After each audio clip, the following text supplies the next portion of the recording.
Hello hello check hello test hello hello check hello hello 1 2 test hello copy देगी आपको? Check hello hello नहीं नहीं sir ले लिए। हेलो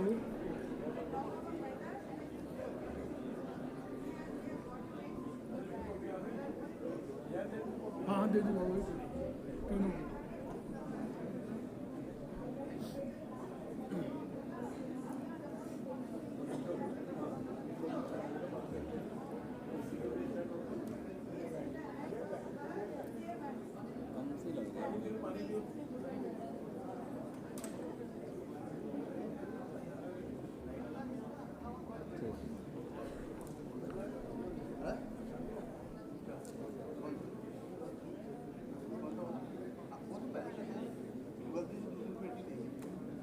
करने के बाद चेंज कराया।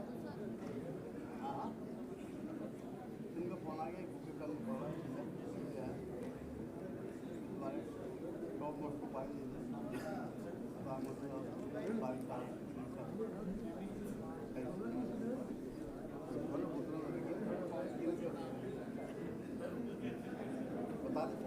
हम लोग जी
बैठा दिया ठीक है ना। उनकी फैमिली मेम्बर्स बैठ गए हैं जो भी लॉक करना पीछे आप नीचे देख लो अभी ठीक है ना।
May I request Dr. Adis Agrawala, President SCBA, and Mr. Sukumar Parjoshi, Vice President SCBA, to kindly escort Honorable Dr. Justice D.Y. Chandrachud, Honorable the Chief Justice of India, Honorable Mr. Justice K.M. Joseph, Honorable Mr. Justice Ajay Rastogi, Honorable Mr. Justice V. Ramasubramanian, Judges Supreme Court of India, Mr. R. Venkat Ramani, Learned Attorney General for India, to the dais.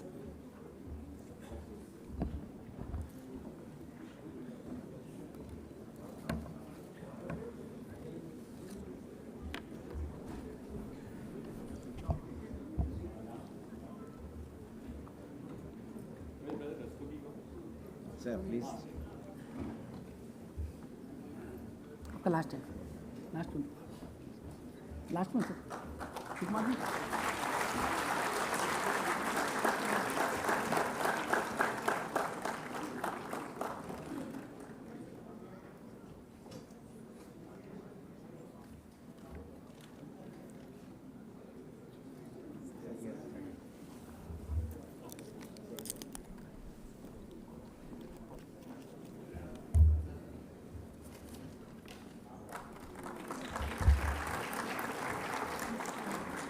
May I request Mr. Amrendra Kumar Singh to present a bouquet of flowers to Honorable Dr. Justice D.Y. Chandrachud, Honorable the Chief Justice of India.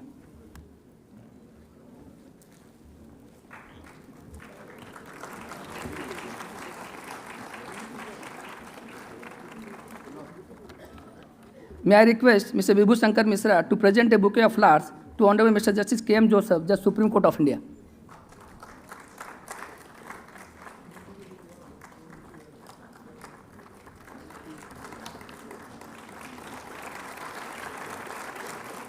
May I request Mr. Kumar Gaurav to present a bouquet of flowers to Honorable Mr. Justice Ajay Rastogi, Judge Supreme Court of India.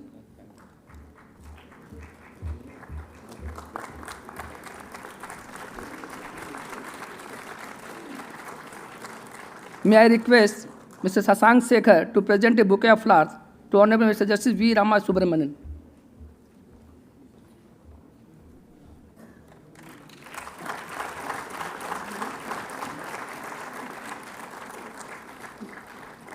May I request Mr. Vikas Gupta to present a bouquet of flowers to Mr. R. Venkat Ramani, Learned Attorney General for India.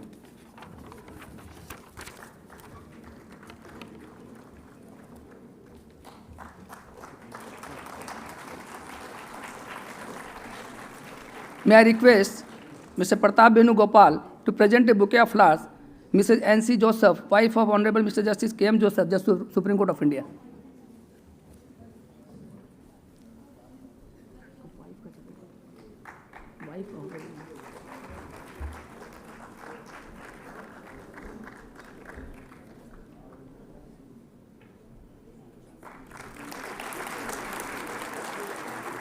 May I request Mr. Chanchal Kumar Ganguly to present a bouquet of flowers to Mrs. Madhulika Rastogi, wife of Honorable Mr. Justice Ajay Rastogi, Judge Supreme Court of India.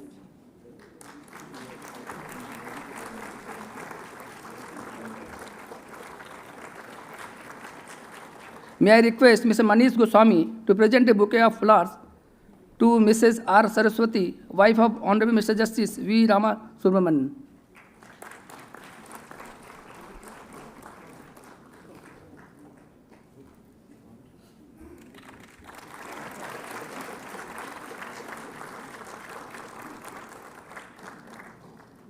May I request Mr. Upend Misra to present a bouquet of flowers to newly elevated Honorable Mr. Justice Prashant Kumar Misra, Judge Supreme Court of India. Sir is there.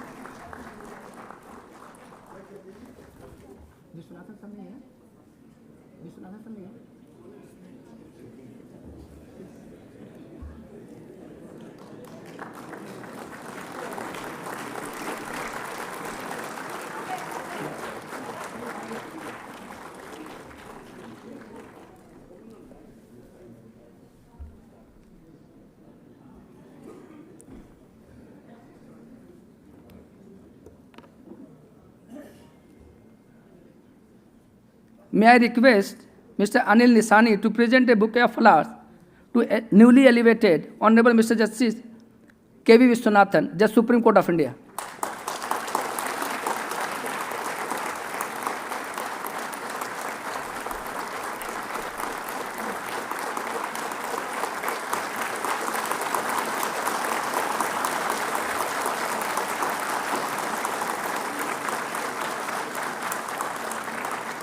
May I request Mr. Arjit Prasad to present a bouquet of flowers to Mr. Tushar Mehta, London Solicitor General of India.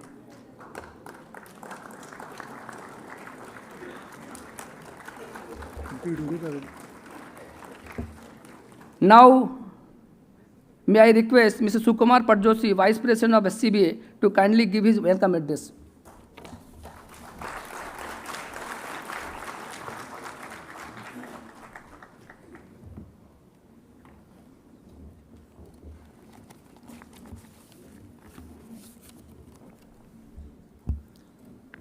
Good evening, everybody. Honorable Dr. D.Y. Chandrachud, the Chief Justice of India, Honorable Justice K.M. Joseph, Judge Supreme Court of India, Honorable Justice Ajay Rastogi, Judge Supreme Court of India, Honorable Justice V. Ramaswamy, Judge Supreme Court of India,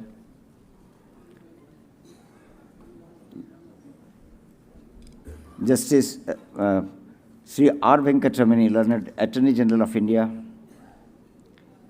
Honorable Judges of the Supreme Court of India, Madam Nancy Joseph,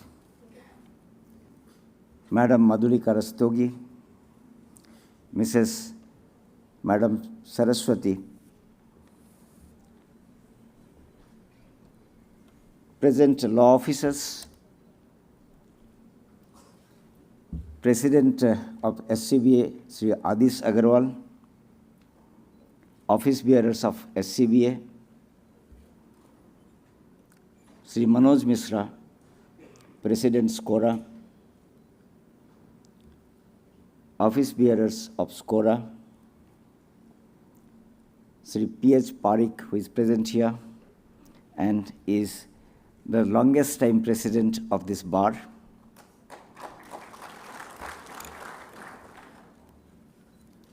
officials of Supreme Court administration, guests from press, seniors, my colleagues, ladies and gentlemen.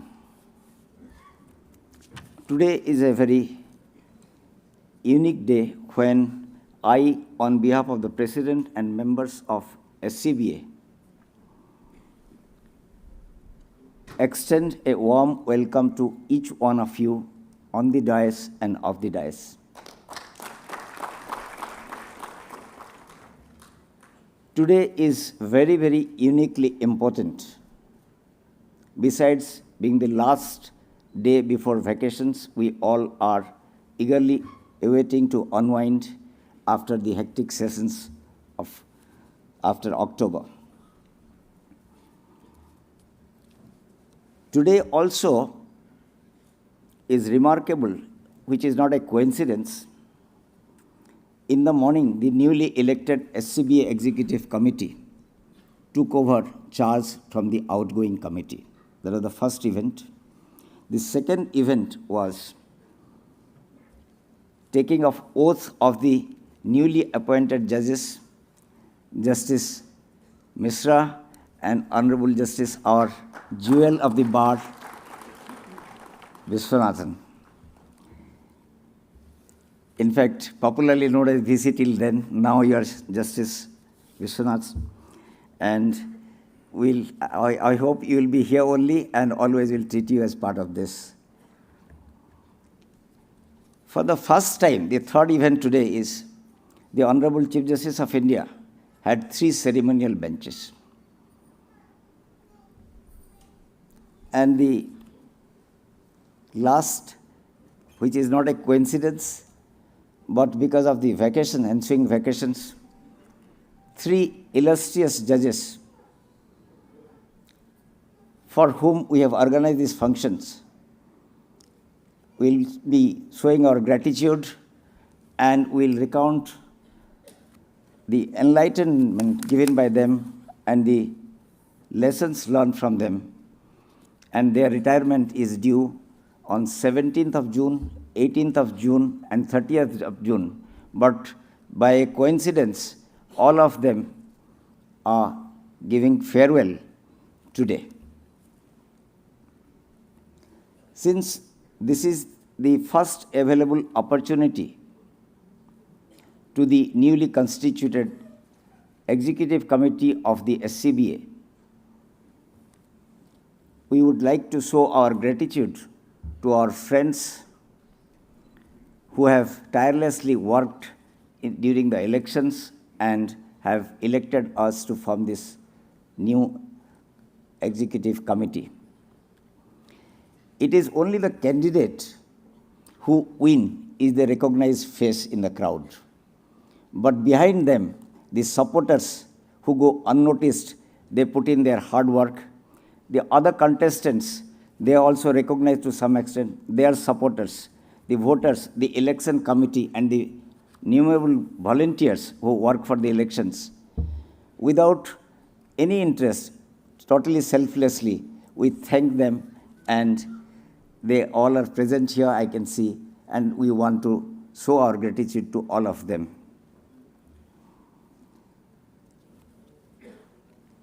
In fact,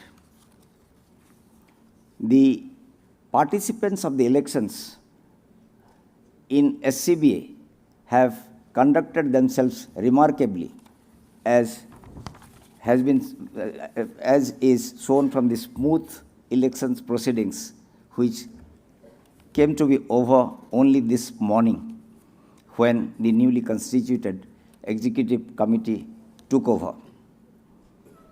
During the elections, I had the opportunity to interact with various members of different sections of the fraternity and could feel the mind and expectations from the bar leaders and the Supreme Court administration, and particularly by the visionary Honorable Chief Justice Dr. D.Y. Chandrachud.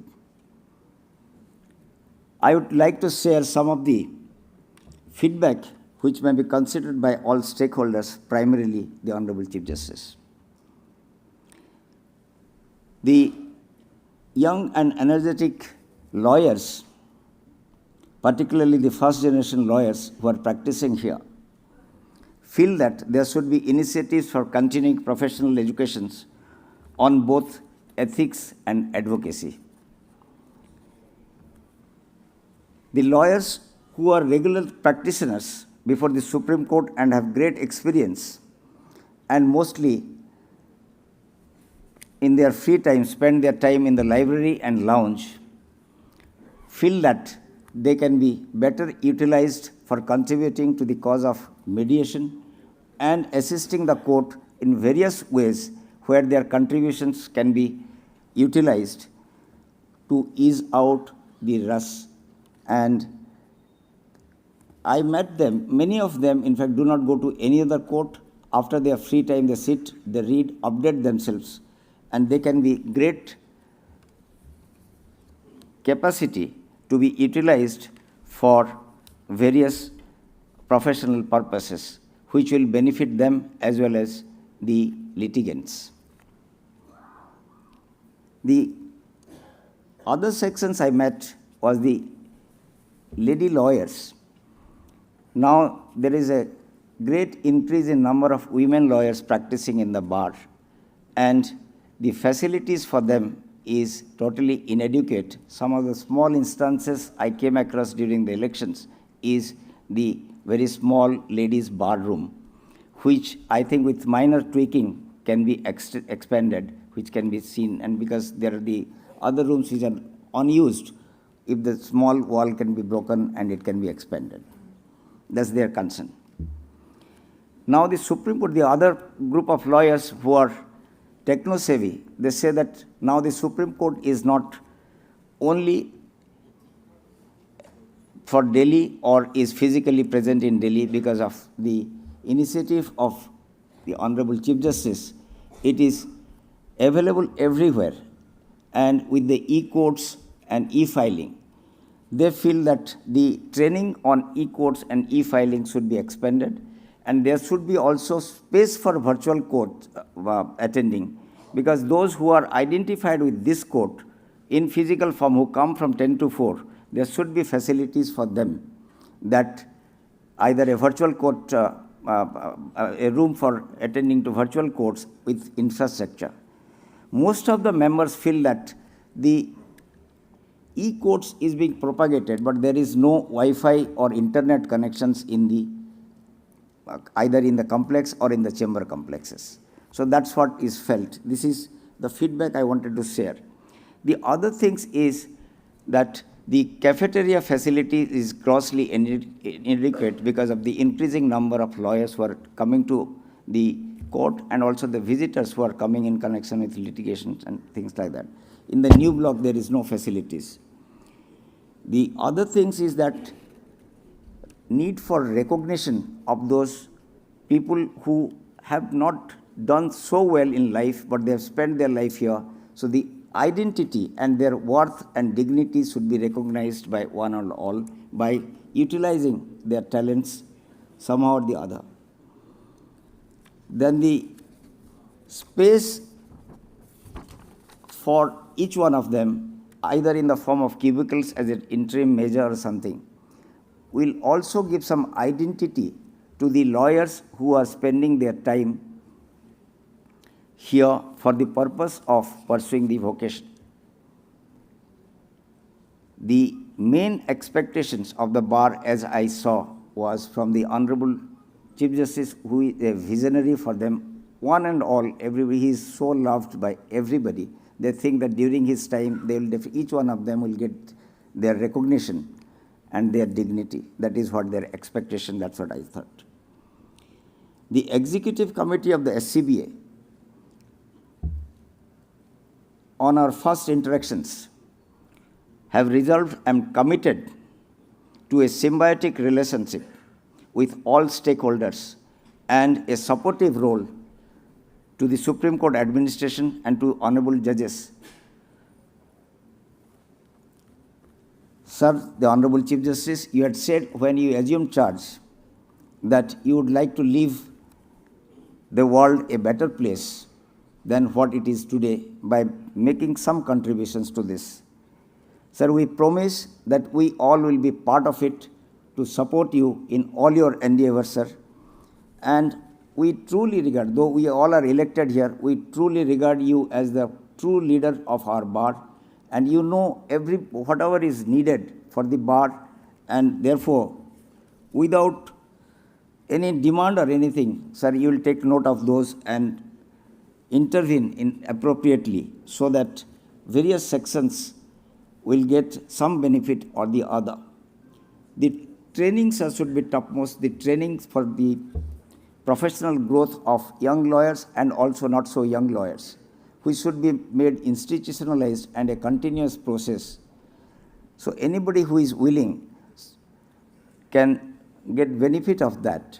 So the second point, which also I thought, and sir, you would agree, is that the mediation should be, sir, first preference should be given to those people who have some spare time in Supreme Court and are not going anywhere. They should be utilized for the purpose of mediation, also for assisting the court in various other matters depending on the severity of the matter. Sir, we understand that everybody present here, including our honorable judges, expect that the Bar Association and the Executive Committee should not forget that they have the prime duty to maintain the dignity and decorum and the traditions of the Supreme Court. And we assure you, sir, that we will not let you down on that, and the committee will definitely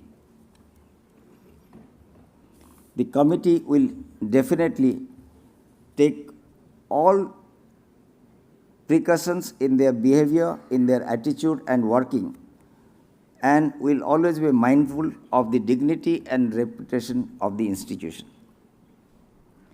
Now, sir, I'll focus today's main agenda of recounting the contributions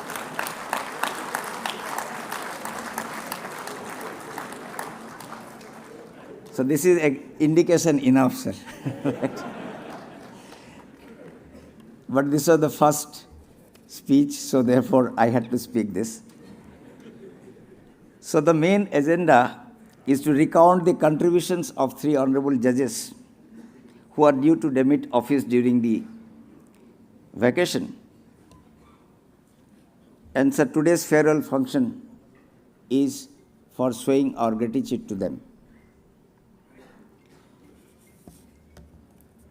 So first, I would say something about Honorable Justice K.M. Joseph. Sir Justice Joseph was born on 17th June 1958 and a day older to Justice Rastogi.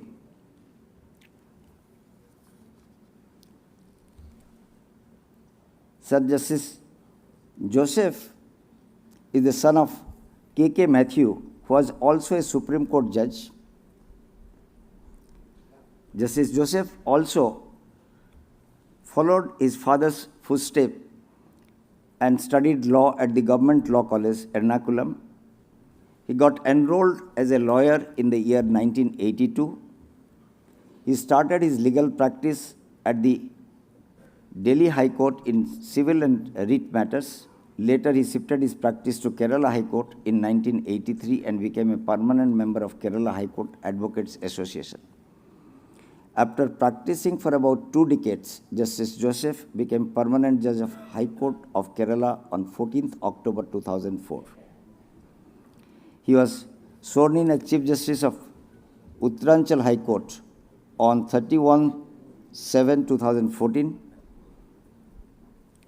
He got elevated as the Judge of Supreme Court on 7th August 2018.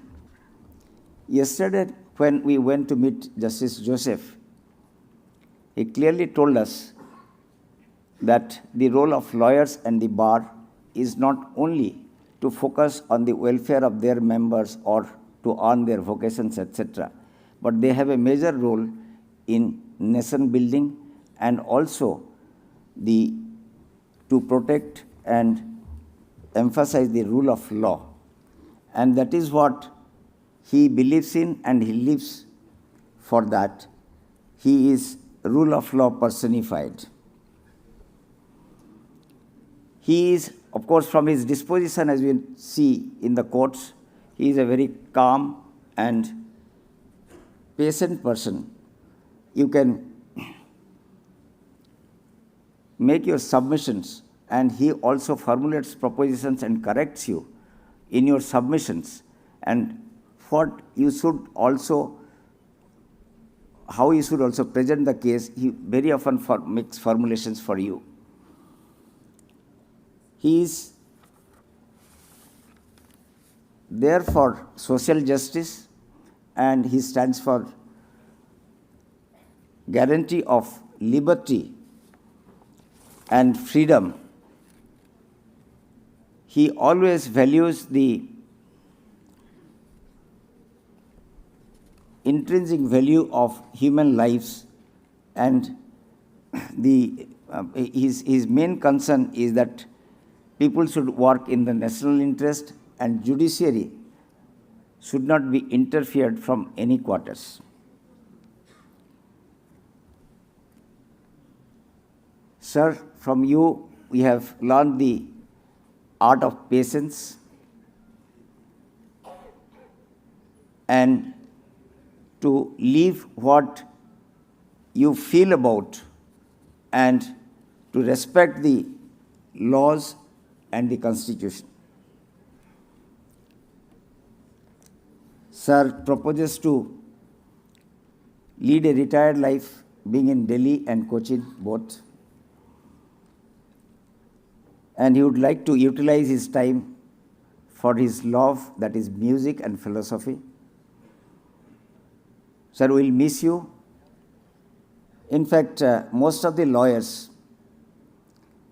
would pray for matters to be before him so that at least they get a fair hearing throughout. And that we all will miss that, sir. and for your values, we'll remember you, sir, forever. We wish you a very happy retired life, sir.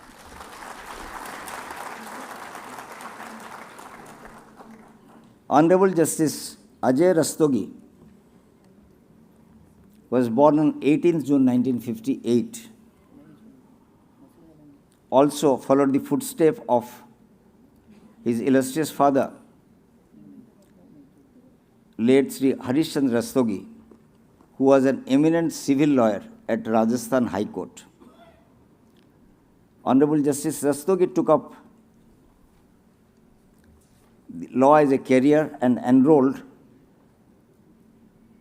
in the Rajasthan High Court, Rajasthan Bar Council in 1982. He practiced in various fields till he was also the bar leader, till he was the bar leader for about 10 years as a senior member. And in 1999, he was the president of the Bar Association of the High Court. And according to sir, that was the best part of his life. And he also gave us some tips for the elections, that if somebody from the group wants to contest election without taking your consent, that you should ensure that he is defeated.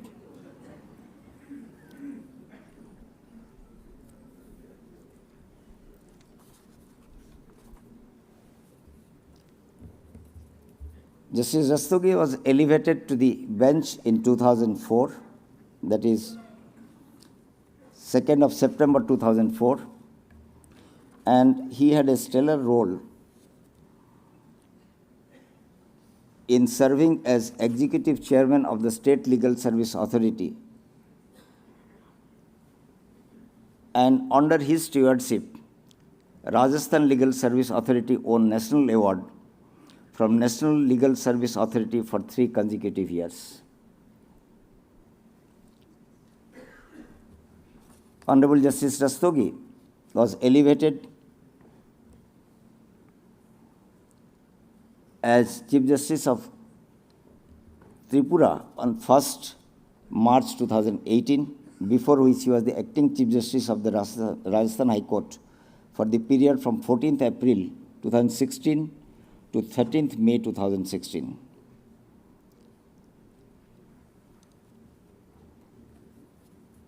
In fact,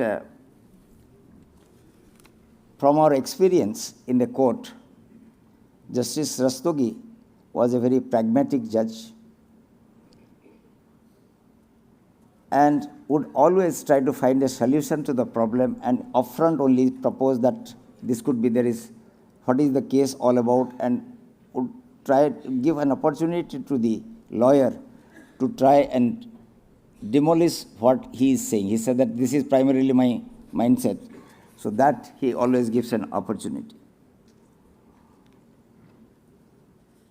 Today's most eminent and literary person who is demitting office is Honorable Mr. Justice Ramasubramanian. Justice Subramanian was born on 30th June 1958. He passed BSc in Chemistry from Vivekananda College in Chennai and completed LLB from Madras Law College.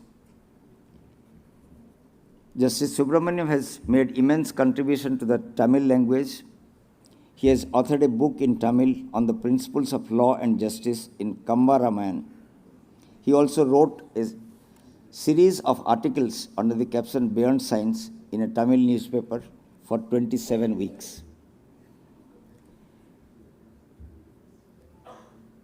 Justice Ramasubramanian had contributions in adding new vocabulary to Tamil language by running a column in Tamil newspaper by the name Sol Betai for 50 weeks on same lines as Barbara Wallraff ran a column for Atlantic Times under the caption Word Code and Word Fugitives.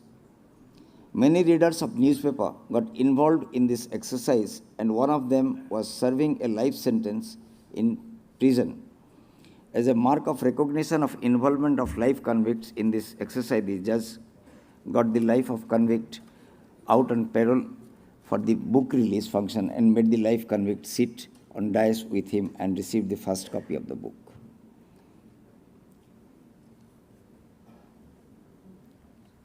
Sir was instrumental in digitization process of the High Court of Madras, and many subordinate courts in Tamil Nadu gained a tempo. Sir, being a literary person, after retirement would love to pursue his passion as an author.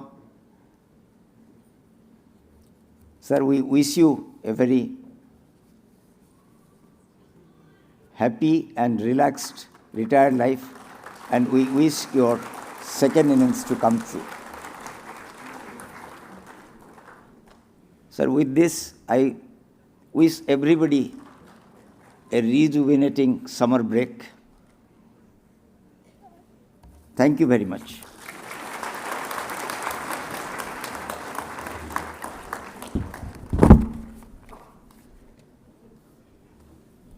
May I request Mr. R. Venkat Ramani, learned Attorney General for India, to kindly deliver his address.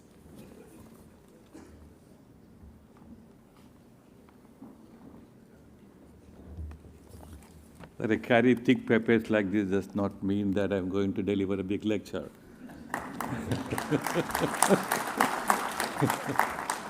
But today, when I have a farewell like this, first thing is you look at the fullness of the audience, and the three honorable judges deserve this packed audience today. And look at that.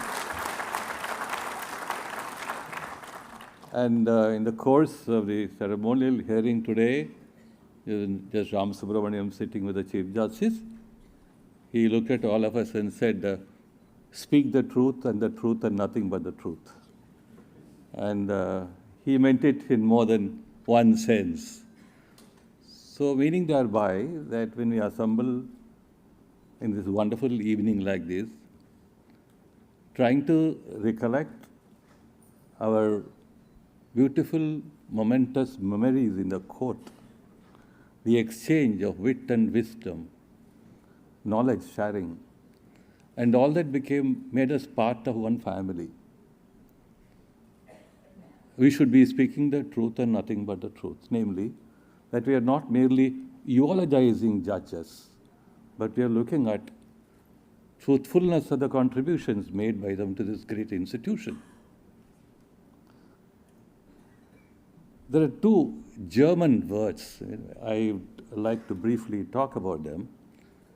Before that, I say I have a Madrasi bias today, because I am very close to Justice Ramasubramanian in more than one sense. Therefore, I would like to boast about my Madrasi bias.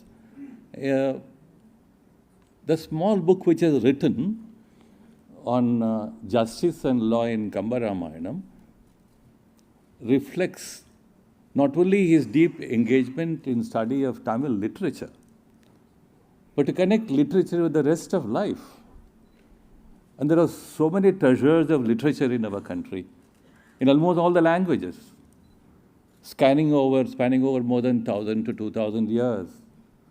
And many of the gems of literature in various languages reflect the deepest sense of our country's common heritages, and the heritages which are part of the great unifying element of our country's great.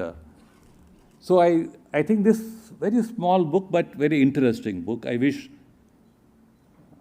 if I have the little time and his permission to translate it into English. To translate Kamba Ramayanam itself is a very difficult task, though it has been translated in many foreign languages, like Valmiki or Kumarasambhava of Kalidasa. So I seek his permission, if possible, to translate it into English with some subtitles relevant to contemporaneous administration of justice through the Supreme Court of India. Now, these two small German words which I have been fascinated is that when I wrote the book on Justice Chinnaparetty's judgments under an invitation from the then Chief Justice of India, Justice Venkatramaya, first an idea, a thought came that how do you really look at judges and their judgments? The first book I picked up to know about how to write a book on judges and their judgments was an interesting book written by an English academic called Judging Judges by Simon Lee. And interestingly, Justice Michael Kirby, a judge of the High Court of Australia, internationally well known, and we used to call Justice Krishna as his guru, wrote a very interesting piece on Simon Lee's. And when you look at those genre of literature, we are in the process of not, sending our judges away. We're in the process of building more intelligent bonds and more deeper bonds with them when they are physically in the process of leaving us. So we look at every judges from two angles. One, it's one German word called Weltanschauung, very difficult to pronounce German, it's a way, H and all that, Weltanschauung. The meaning of the word is world view. Every judge has a world view. We are not talking about disposition, predilection. They are a smaller part of a judge's understanding. But a world view comes from your experience, your engagement with the world. And it's a beautiful expression. And the next word which caught my attention was another German word called Zeitgeist, the spirit of the times. So the 3.5 or a 4-year period when these three wonderful judges have been with us, unfortunately minus the lockdown period, which would have been probably given us more time for them and for us. So the spirit of the times is equally important to understand how judges would have the occasion and the opportunity for engagement in deeper values of contributing to the jurisprudence of a country. And the worldview and the spirit of the times as a merger, as an amalgamation. So if only we were to study like the contributions of judges of the Supreme Court of India from these two perspectives, and like what happens, again, comparison with the US Supreme Court, we call it a Burger Court or a Warren Court, looking only at the Chief Justice of the US Supreme Court as a leader of the court, and as if that leadership is an index of the court's perspectives. But I suppose we may look at the Justice Joseph Court, Justice Rastogi Court, Justice Ramasubramanian Court, because each one of them had contributed to the court. And we need to talk about that. I thought in the afternoon, just spread all the index and list of judgments of each one of the honorable judges and said, let me find out if there is any common element I can link. And then also tempted to talk about a few other judgments. Then I thought, no, I don't think, because to tell them what they've written as judgments and to say, yes, we appreciate you is not what you're supposed to be doing today evening. We are here to share our utmost sense of companionship with you, with the three judges who have been with us. Companionship at a very high level of being part of an institution. And that's what I want to convey today evening. And it will be customary, of course, for us to say how many judgments each judge has been able to pen, what time you had, so on and so forth. Again, a little comparison I find is that on an average, each one of them has scored fairly well, roughly beyond a century and odd.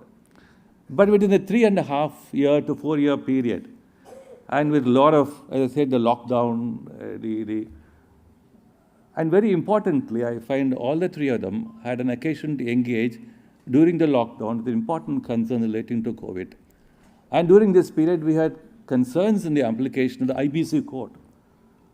Very, very, very interestingly, I find all the three of them had written about the importance of the code, the COVID-19 relaxations, and how beautifully they have dealt with that. So that is possible because I said a blend of what I call the spirit of the times and their own worldview. Sir, I pay my salutations to all the three honorable judges in my very humble way, and I'm sure the bar which is assembled here will concur with me in saying they have been, in the recent times, the best of our judges. Thank you, sir. May I request Dr. Adi Sagrawala, President SCBA, to kindly deliver his address.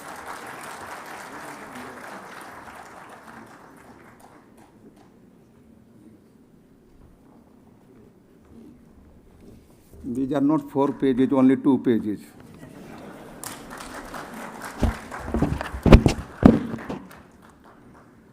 Honorable Dr. Justice D.Y. Chandrachud, Chief Justice of India, Honorable Mr. Justice K.M. Joseph, Honorable Mr. Justice Ajay Rastogi, Honorable Mr. Justice V. Ramasubramanian, other Honorable Judges of Supreme Court. I am not mentioning the names because protocol-wise there can be any mistake. Learned and their family members. Learned Mr. R. Venkataramani, Attorney General of India. Learned Mr. Tushar Mehta, Solicitor General of India. Other additional Solicitor Generals, Mr. Sukumar Patjoshi, Vice President of Supreme Court Bar Association, Mr. Rohit Pandey, Honorary Secretary, Mr. Manish Kumar Dubey, Joint Secretary, Ms. Yugandhara Pawar Jha, Treasurer, and Mr. Amrendra Kumar Singh, Joint Secretary, and my 6 learned senior members, and we are also having the presence of Mr. P.H. Parikhji, who has been 6-time president, and once he defeated me by 2 votes. And Mr. Apurva Sharma, my friend, who is having the longest period in public life of lawyers. He started his life as Secretary of Guwahati Bar Association, and today, for many years, he is the Executive Chairperson of Bar Council of India. Mr. Manoj Mishra ji, the President of SCORA, and other office bearers of SCORA, and my brothers and sisters-in-law. I find no pleasure in starting my run as President of the Supreme Court Bar Association with goodbyes to 3 remarkable judges of the Apex Court. But I am reminded of the words of Mirza Ghalib. हमें पता है तुम कहीं और के मुसाफिर हो, हमारा शहर तो बस यूं ही रास्ते में आया था. The 3 finest judges of Honorable Supreme Court have it in them to contribute much to legal scholarship. The task of judging is based on the judge's understanding of human life and human interactions. My experience is that those who have had the continuous fruitful contact with social problems are able to have a better understanding of the controversies that arise before them. That is why we know the philosophy of our honorable judges through their judgments. Honorable Mr. Justice K.M. Joseph has known no fear as a judge, and that is what keeps the faith of the people in every judicial institution. He reminds us of the words of the Old Testament that judges shall not be afraid of the face of the man. Sir has passed many bold and thought-provoking orders. Mr. Justice Ajay Rastogi is a judge with heart, and his philosophy is palpable when dealing with social welfare legislations like labor laws. His judgments in the field of criminal laws have been equally notable. Mr. Justice V. Ramasubramanian has the ability to see legislations with a progressive outlook, which we know through the cryptocurrency judgment and many others. In commercial civil laws judgments, His Lordship has been breaking down complex contractual relationships into simpler proposition for legal testing, which makes the phenomenal learning to lawyers. All of the honorable judges have made unique contribution to the justice delivery system through their groundbreaking judgments. It is our good fortune that the pyramid is headed by Honorable Dr. Justice D.Y. Chandrachud, who leads by example. Dr. Justice Chandrachud had the difficult task of dealing with an exploding docket in the backdrop of COVID lockdown. But he has answered the challenge and has also ensured that justice is made accessible to the litigant by removing unnecessary complexities and by use of technology. Sir, on behalf of the Supreme Court Bar Association, I extend my full cooperation in your efforts, which will pave the way for more reforms in the justice delivery system. I am assisted by a new team of office bearers who have already extended full support, and we will never back down when any assistance is needed from us.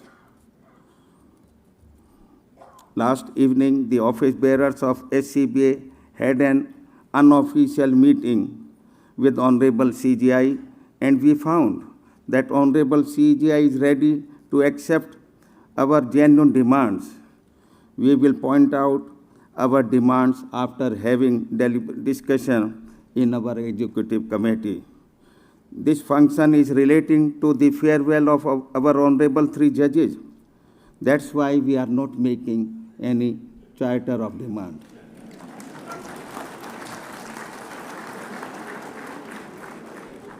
Today, what has been said, that is not official.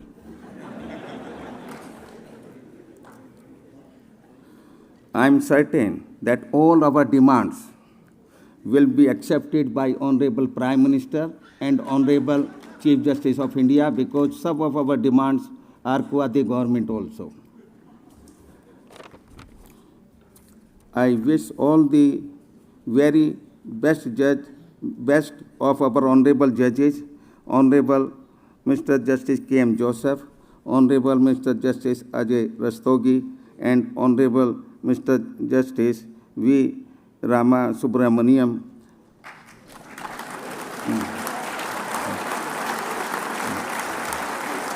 The bar will continue to see. I'm sorry for that's why this mistake is committed not only by our Vice President, I have to follow.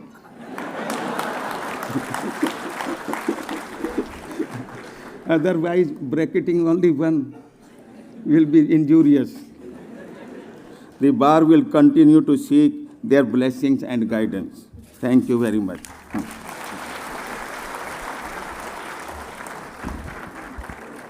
May I request Honorable Dr. Justice D.Y. Chandrachud, Honorable the Chief Justice of India, to kindly deliver his address.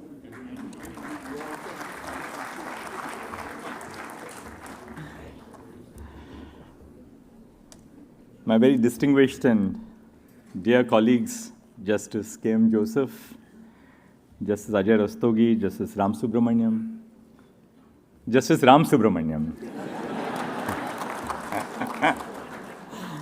my brother and sister judges on the bench, Learned Attorney General for India, the Learned Solicitor General of India, the President and Vice President of the Supreme Court Bar Association, President of the Supreme Court Advocates on Record Association, members of the bar, very dear family members of our three colleagues, particularly Ms. Ansi Joseph, Ms. Madhulika Rastogi, and Ms. R. Saraswati. And of course, Justice Joseph's young grandchild, who I'm sure realizes at the age of 2, 3, the momentous character of this association.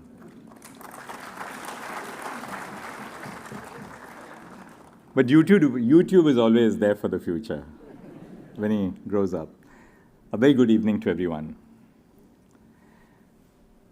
What should I say on an occasion like this? Let me begin by citing and quoting Jalil Manikpuri, who says, जाते हो खुदा हाफिज हाँ इतनी गुजारिश है जाते हो खुदा हाफिज हाँ इतनी गुजारिश है जब याद हम आ जाएं मिलने की दुआ करना.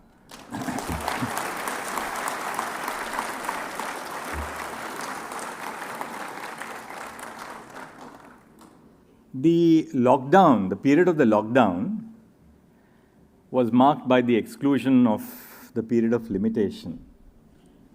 I remember sitting in Justice Bobde's residence, Chief Justice Bobde's residence, and then in the office at 7 Krishnaman Marg and penning that order on the exclusion of lockdown. But however careful we are as judges, we forgot one thing: the exclusion of time in the tenure of our colleagues on the Supreme Court. Perhaps we forgot to use the Article 142 power on that occasion, which we should have.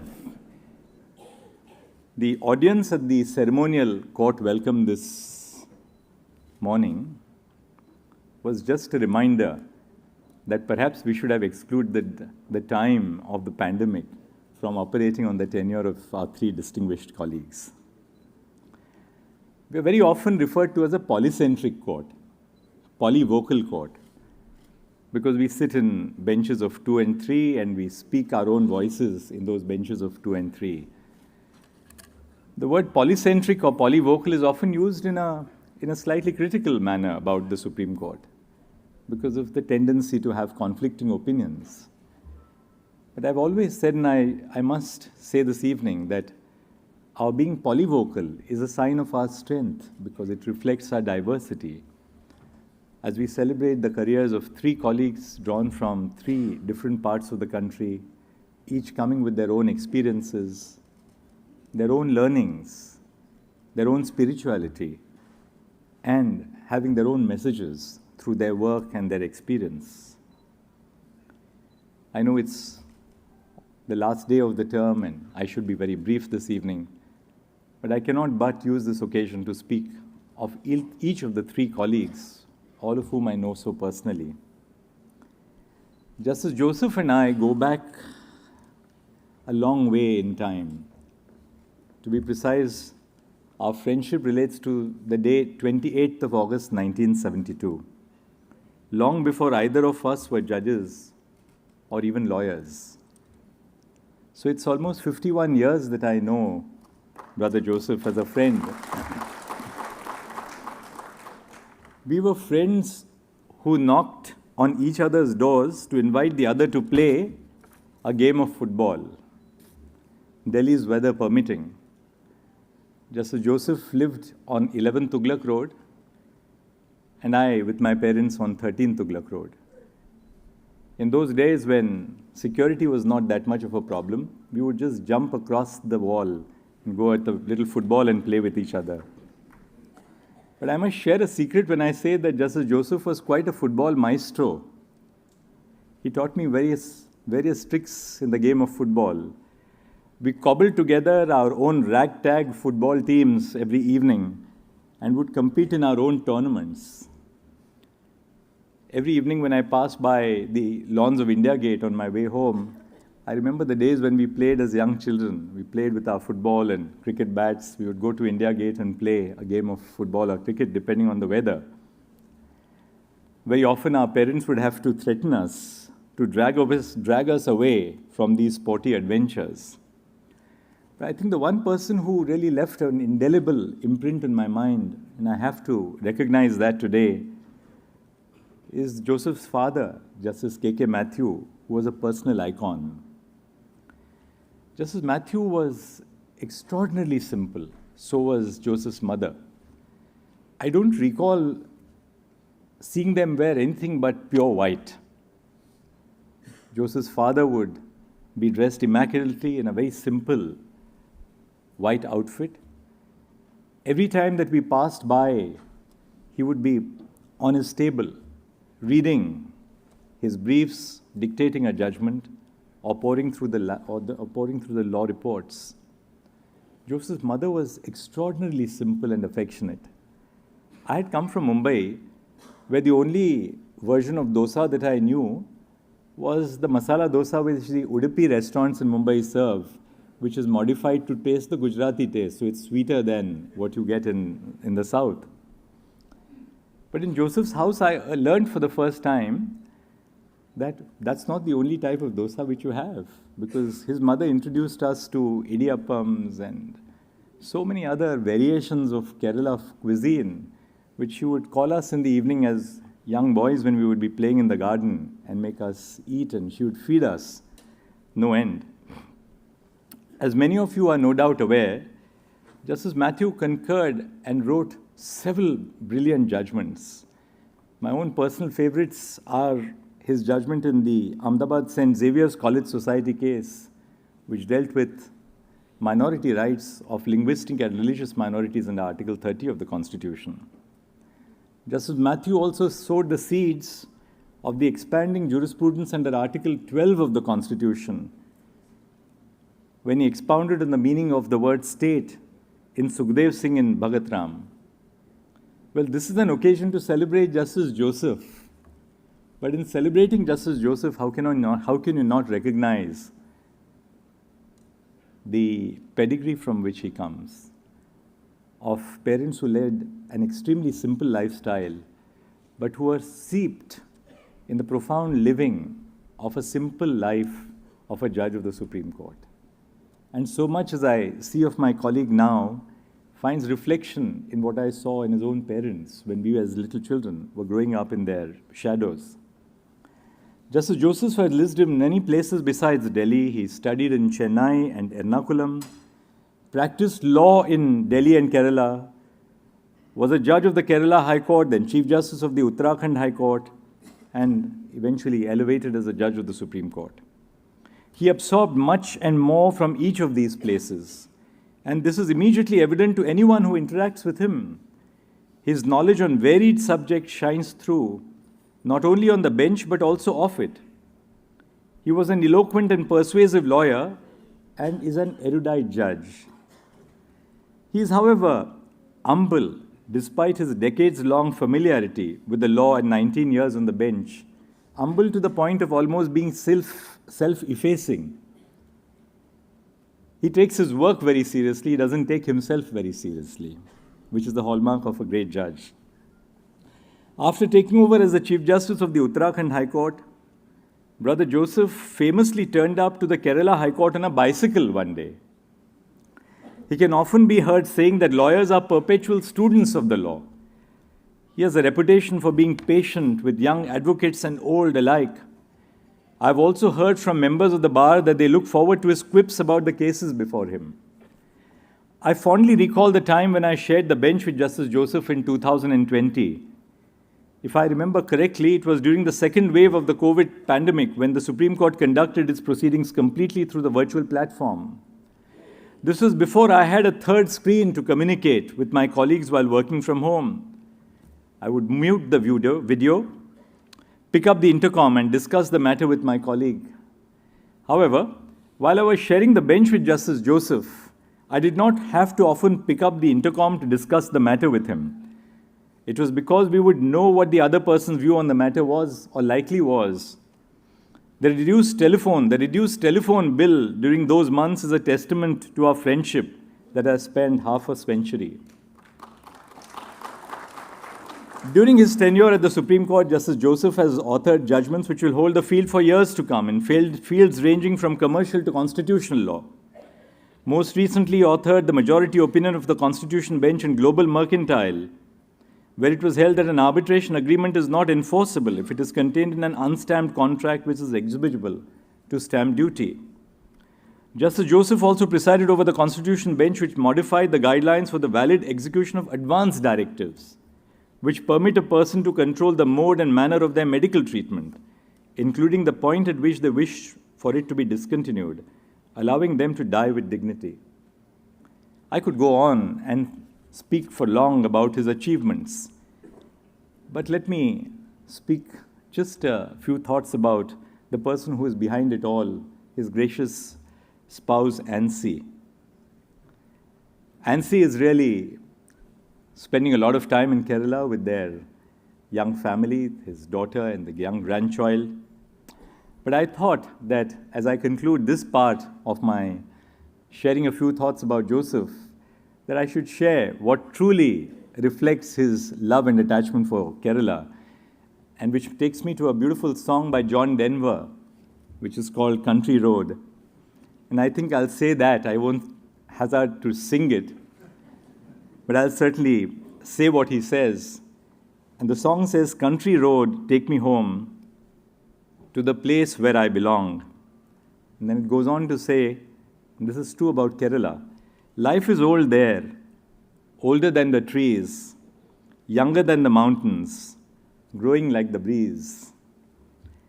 And then for Ansi Joseph, this is perhaps a line which Joseph has in his heart for you. I hear her voice in the morning, how she calls me. I hear her voice in the morning hour, she calls me. The radio reminds me of my home far away. Driving down the road, I get a feeling that I should have been home yesterday. Yesterday.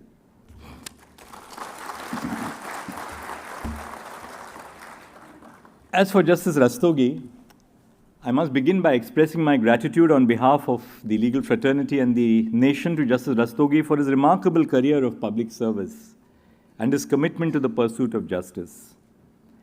Our gratitude extends to the family of Justice Rastogi for supporting and standing by him throughout it all. With his father's legal acumen serving as a compass, the life of law beckoned a young Ajay Rastogi. He began his legal career by establishing his practice at the Rajasthan High Court in 1982, but was soon appointed as standing counsel for the Rajasthan High Court and took on the role of the president of the Rajasthan High Court Bar Association.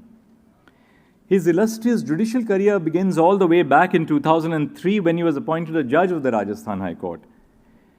Justice Rastogi's remarkable leadership qualities, characterized by his vision and guidance, propelled the Rajasthan State Legal Services Authority to win the National Award for the National Legal Services Authorities for 3 consecutive years.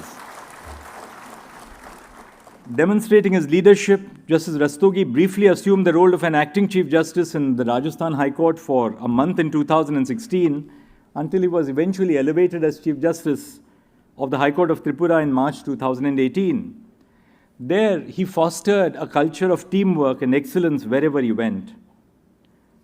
Justice Rastogi was elevated to the Supreme Court on 2nd of November 18.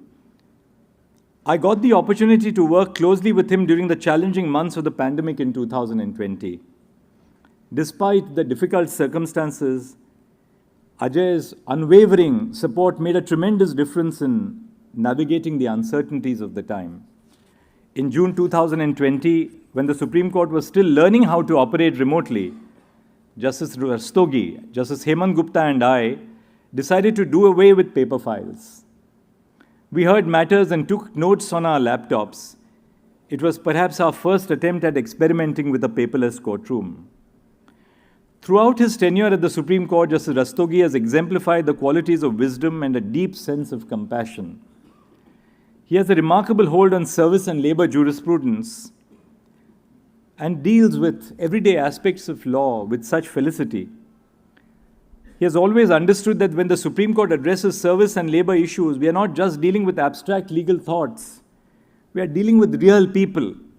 We are dealing with their ability to support their families, pursue their passions, and live fulfilling lives. In 2020, Justice Rastogi and I authored the Ani Nagaraja judgment, in which we held that the policy of the Indian Navy, denying women officers who had dedicated their lives to the nation from applying for permanent commissions, was discriminatory. In Punjab and Sindh Bank versus Durgesh Kuwar, the matter was a simple dispute which started as a transfer employee of a female bank employee. But we soon recognized that the employee was victimized and her transfer order was in retaliation to her reports about the irregularities in her branch office and allegations of sexual harassment. We quashed the order of transfer and held that it was an act of unfair treatment. Most recently, in Maniben Maganbhai Bharia versus District Development Officer Dahod, Justice Rastogi, sitting with Justice Abhay held that Anganwadi workers and helpers are entitled to benefits under the Payment of Gratuity Act, 1972. The judgment acknowledges the pivotal role played by Anganwadi workers in India's healthcare system and recognizes them as workmen and their legal right to gratuity. In his opinion, Justice Rastogi wrote, "The moot question may not only determine the rights of the contesting appellants working as Anganwadi workers or helpers who are discharging a pivotal role in the society at the grassroots level. It may also give a thought process to the legislature to consider as to whether the applicability of gratuity being a social security measure be extended to the employees who serve the establishment in an organized or unorganized sector and in one way or the other contributing in the sustainable development of the nation." So while as Supreme Court judges we decide abstract principles of law, these judgments which touch the lives of common citizens are a reminder, constant reminder, that the lives of Supreme Court judges are inextricably linked with the lives of our citizens. I truly believe that it is through the lens of such matters that we can gauge the extent to which justice prevails in our society. With each verdict delivered and every precedent set, Justice Rastogi ensured that the values enshrined in our Constitution are upheld and protected. As a mentor, Justice Rastogi has inspired many by his extraordinary willingness to listen and offer wise counsel to others. In his daily interactions with the interns who come into his office, his law clerks, he encouraged them to think like counsel and often asked them to argue a case from both sides, honing their advocacy skills in the process and motivating them to reach their full potential. I had recently requested Justice Rastogi to attend an international conference in Russia with Justice Sanjeev Khanna. Upon his return, Justice Rastogi made sure to bring back treats and chocolates for his entire staff, not to speak of the judges as well. Justice Rastogi's remarkable qualities extend beyond his exceptional intellect and hard work, as among his friends and family, he is known for his skills as an ace golfer, conquering the greens during the early hours of the weekends. They say that golf is the closest game to the game we call life.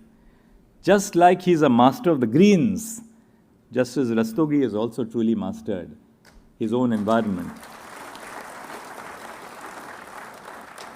Now, I'd like to say something about my very dear friend, Justice Ramasubramanian. Brother Ramasubramanian was born in a small town in Tamil Nadu, Manargudi. He did his schooling in Tamil medium. That is where the language of teaching was Tamil. He was exposed to English literature only when he pursued an undergraduate degree in chemistry from Sri Vivekananda College in Madras, in Chennai. Given the prolific writer that Justice Ramasubramanian is, nobody would have guessed that he was not exposed to English literature until his late teens. And I mention this as a message to our young juniors at the bar. Irrespective of the backgrounds from which we come, irrespective of the fact that we have learnt in a language medium, judges like Justice Ramasubramanian furnish a living example that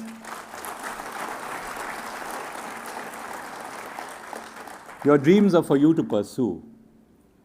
For, as it is said, if your reach is not greater than your grasp, what is heaven meant for? In the initial years of his litigation career, Brother Ramasubramanian struggled financially like every other young lawyer. The lack of a decent pay for young litigating lawyers has always been a hindrance to professional achievement. I have heard that Ram's mother would give him 2 rupees and 50 paise every day.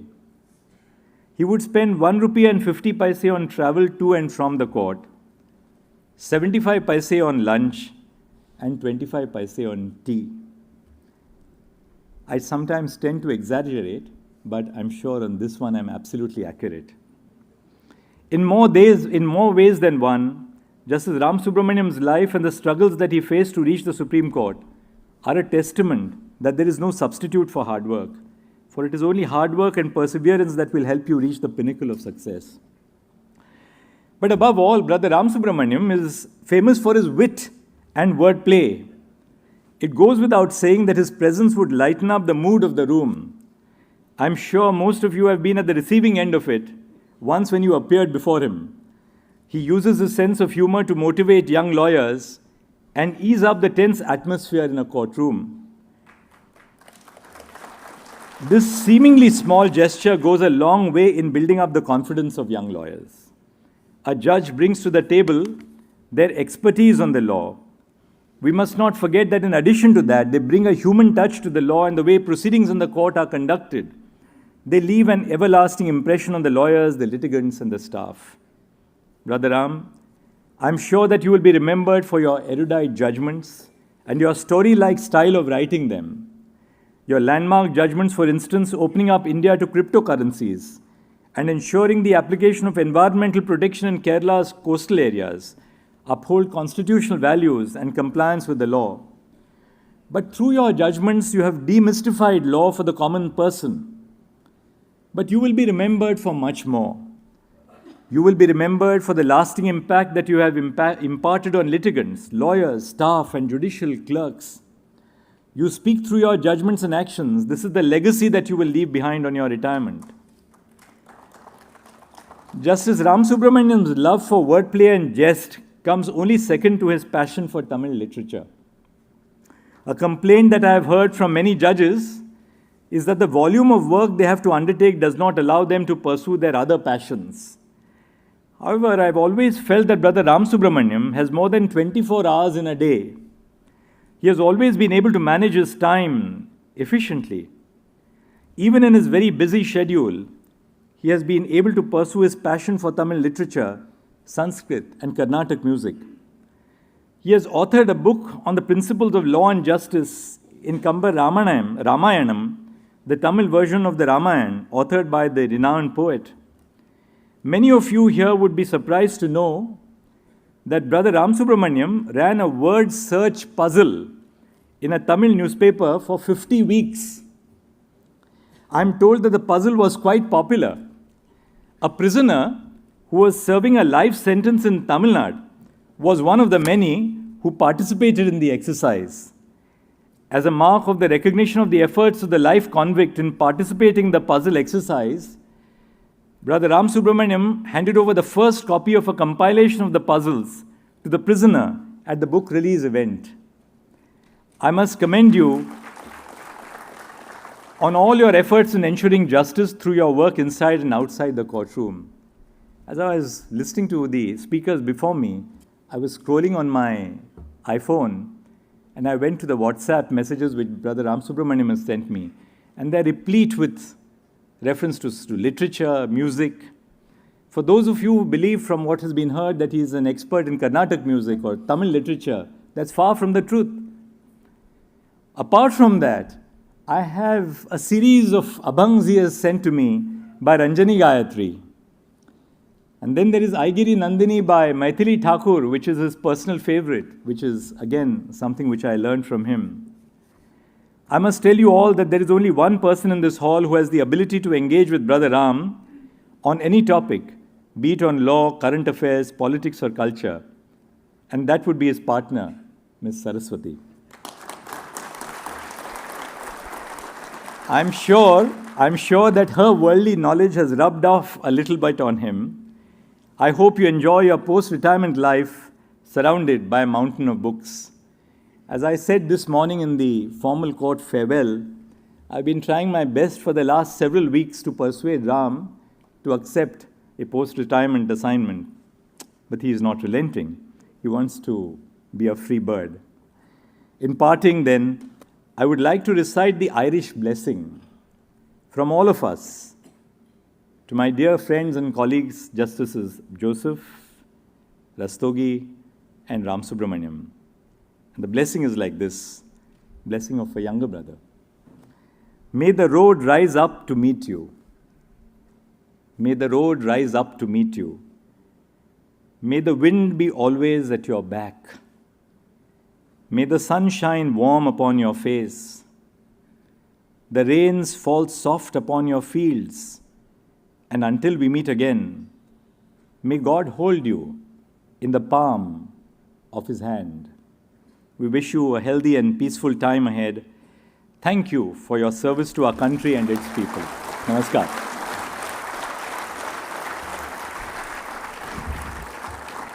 Thank you so much, sir, for your lovely words. May I request Honorable Mr. Justice K.M. Joseph, Judge Supreme Court of India, to deliver his address.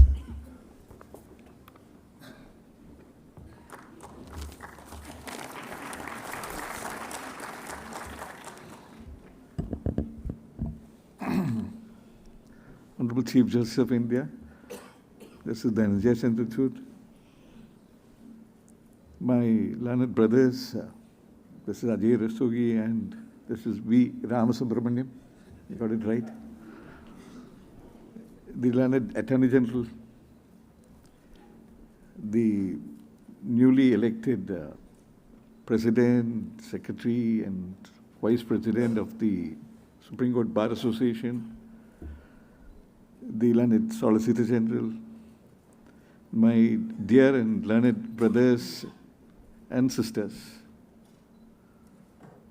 and last but not the least, all my dear friends from the bar.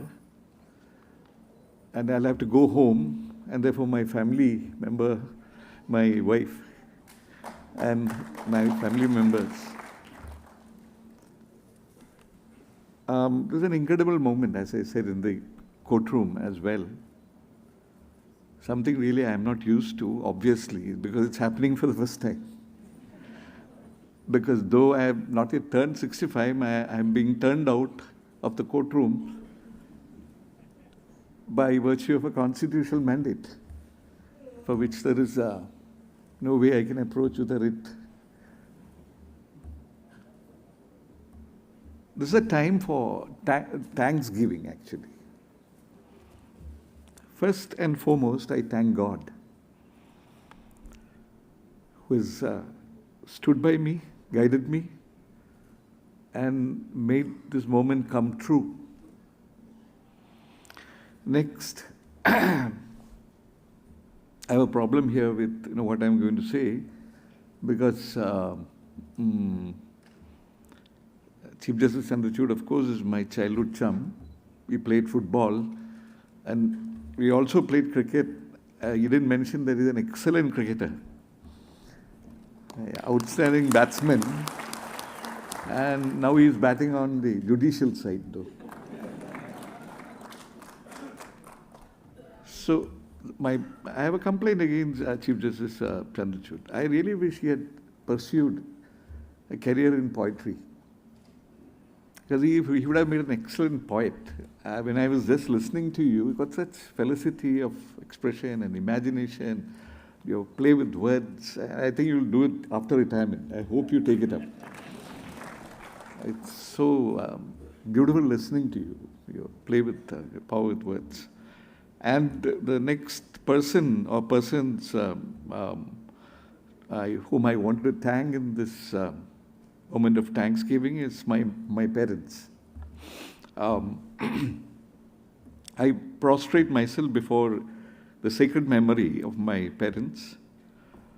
They led by example, and I place this moment at their feet.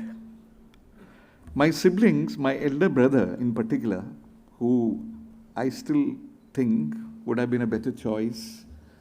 I wish he had taken a choice to follow in my father's footsteps, because he would have been a much better lawyer and a judge. Instead, he became an executive in the Air India. I always complained to him. And my elder sister and my brother-in-law and sister-in-law have been a great source of support to me throughout. I remember my revered teachers and friends in school and college. My dear friends at the Ernakulam bar, as also all the judges have treated me with a great deal of kindness and suffered me my arguments or whatever it was. And I cannot forget the support. Partly, I must acknowledge, was due to the deep reservoir of goodwill which my father had generated.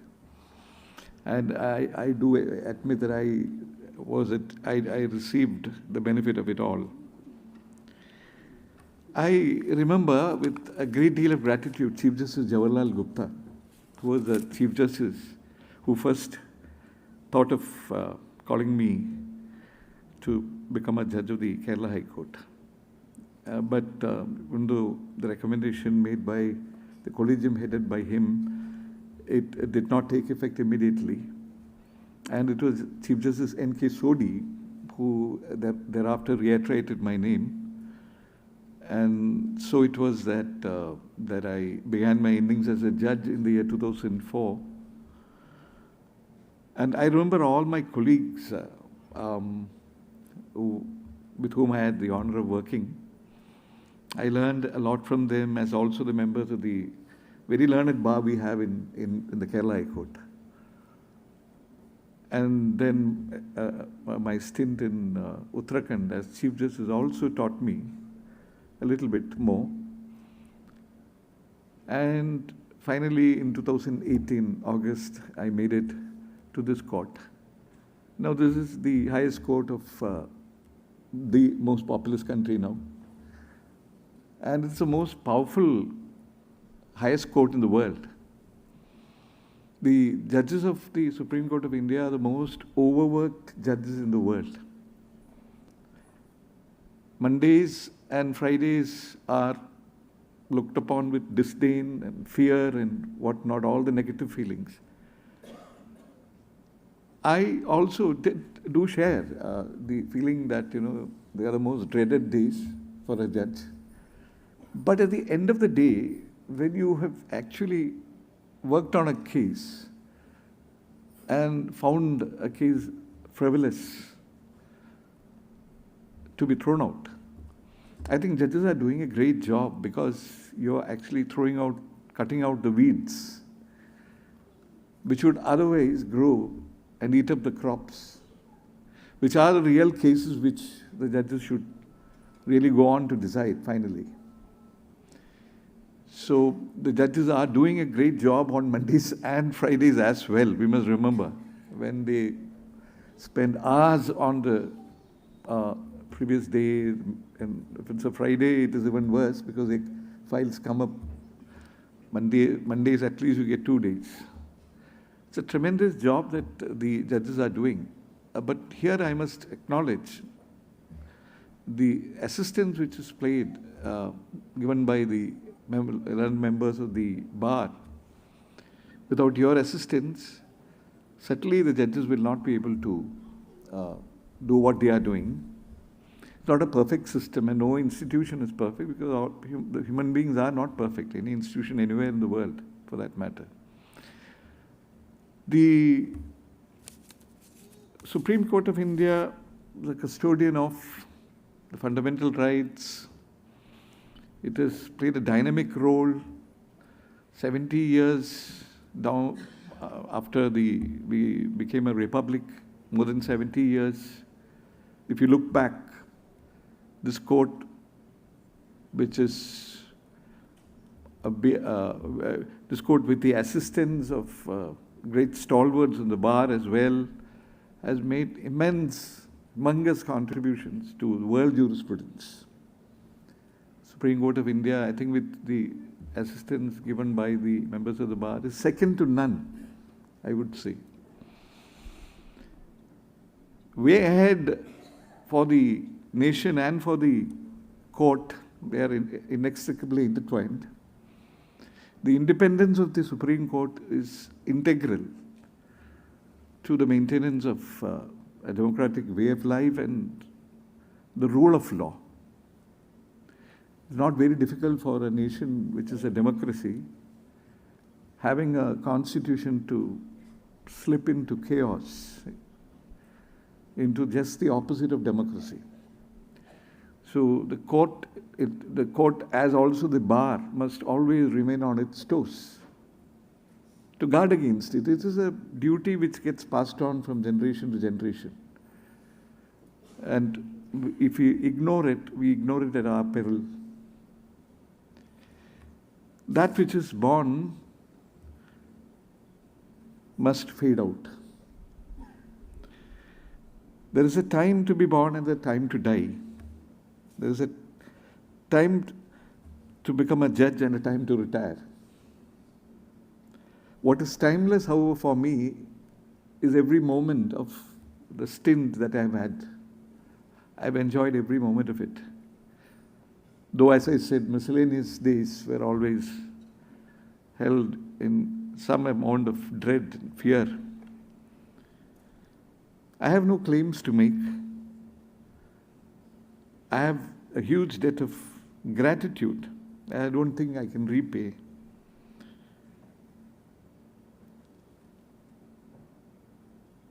And I would only end by wishing all of you the very best, because you've got huge talent, particularly among the younger members of the bar.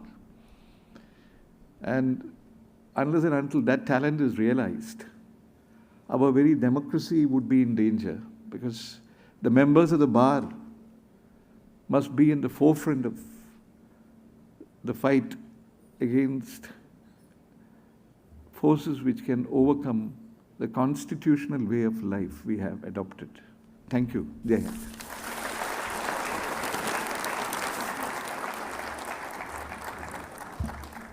Thank you, sir. May I request Honorable Mr. Justice Ajay Rastogi, Justice Supreme Court of India, to kindly deliver his address.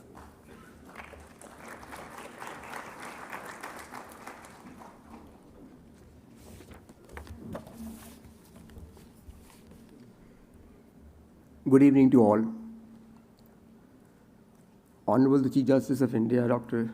Dhananjay Chandrachud, my brother Justice Joseph, my brother Justice V. Ramasubramanian, my esteemed sister and brother judges, Mr. A. R. Venkatramani, Learned Attorney General of India, Mr. Tushar Mehta, a Solicitor General of India, Mr. Adish C. Agarwala, the President, Supreme Court Bar Association, Mr. Sukumar Pati Joshi, Vice President of Supreme Court Bar Association, Mr. Pandey, Mr. Manoj Mishra, the President of SCORA and the members of the Executive Committee,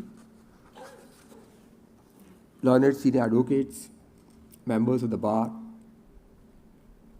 officers of the registry and staff members, my family members and my all well-wishers and distinguished guests.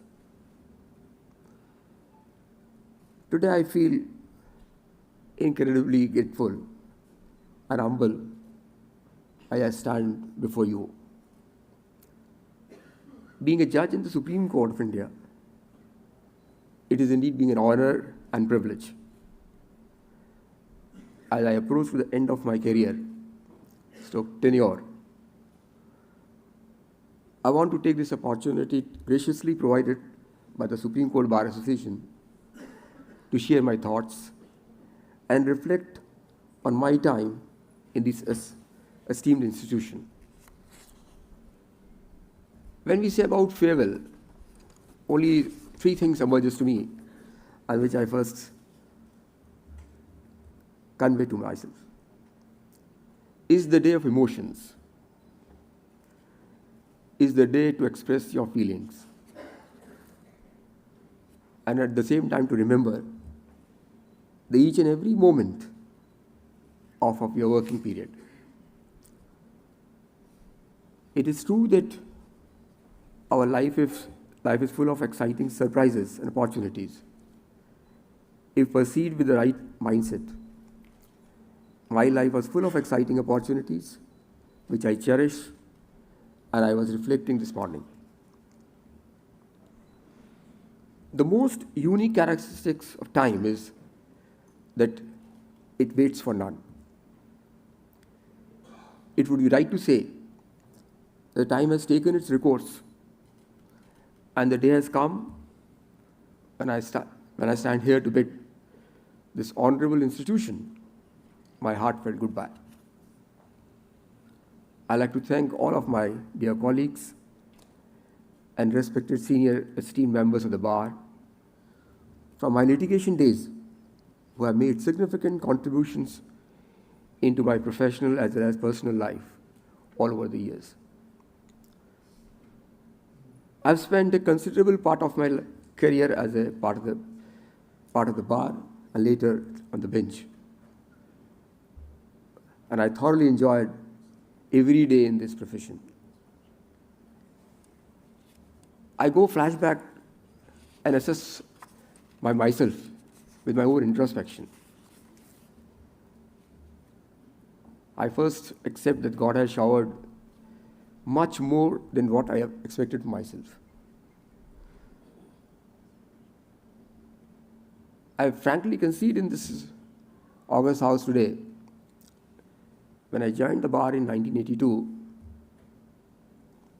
I have no even in my dreams that sometime the Chief Justice will call upon me and offer for becoming a judge. And I was very, very happy and content in my profession. And from 1990 to my elevation, being a standing lawyer to the High Court, every Chief Justice, I was in touch with him throughout. Because whenever the opinions are being called, they ask me, Mr. Rastogi, give your opinion. What have you done in the matters? When I go back to my time, Anil Dev Singh ji was the Chief Justice in my court. He, through PPS, called upon me that asked Ajay to meet me. I thought he must be calling for some opinion. But I was delayed. The PPS again called me, sir, he's waiting, please come. I went to his house. He asked me, what's your age? And called upon me, fill the form and go. I said, sir, let me consult my wife. Because nothing in my back of mind that for what purpose I've been called. He said, nothing doing, I'll not permit you, please fill the form and then contact everybody members of the family. So my request is that the journey started from professional career coming to become a judge. God was great enough giving me opportunity to become a Chief Justice. And coming to this court was never my dream, but it's become true with my good wishes of my all parents, their blessings, and my Guru. My Guru was Honorable Justice Singhvi, in whose office I worked from the day one. And what I am today is all, obviously, my parents the first, and my Guru, Justice Singhvi.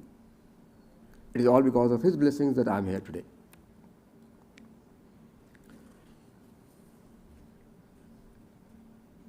When I compare my period of profession as judge, my 22 years of profession, and 19 years as judge, so my seniority as a profession is higher than my seniority as a judge in 41 years. So what I feel personally is, and I was mentioning in my morning session also, that everybody will say that you are retiring on so and so date. I am also being called to retire on 17th of June. I know it. But I said, no, I am not going to retire. I am demitting office from this constitutional office which is given to me. I am not going to retire. But the unique thing here in Supreme Court, I want to say, and Brother Chandrachud will take note of it. In Supreme Court, one thing is very unique. The day you take oath of office, they will give some kind of a sheet and all. The date of retirement will be there. Every document will contain your date of retirement. So they always want to haunt you. Please keep in alert that what is the last date you have to leave office. You don't find it in high courts. We never find anywhere. Because the person who is coming to this court is well aware. My brothers who have come, everybody is aware what is the last date which I have to demit. But Supreme Court all the time haunted you, no, please keep in touch. We want to remind you the day you have to leave. Don't go a day further what we have notified to you in the date of your taking oath of office. So that is the way which we work in this court. So the members of the bar are concerned. Since I've been a member of the bar for a long time, I think they deserves, to my understanding, in achieving justice, the best important role played by the bar members. We'll tell you, sometimes we may be harsh, sometimes may not listen to you also. But without the assistance of the members of the bar, I don't think it will be possible for judges to decide the cases. And your role is more important than even the judges. You must have read sometime, and we also say in some symposium and all, if the bar gives us a feedback, the material, whatever the work they have undertaken, we only take that particular material for our consideration and passing the judgments. If you are not giving us a full material, it's not possible for us to deliver justice to the people at the earliest.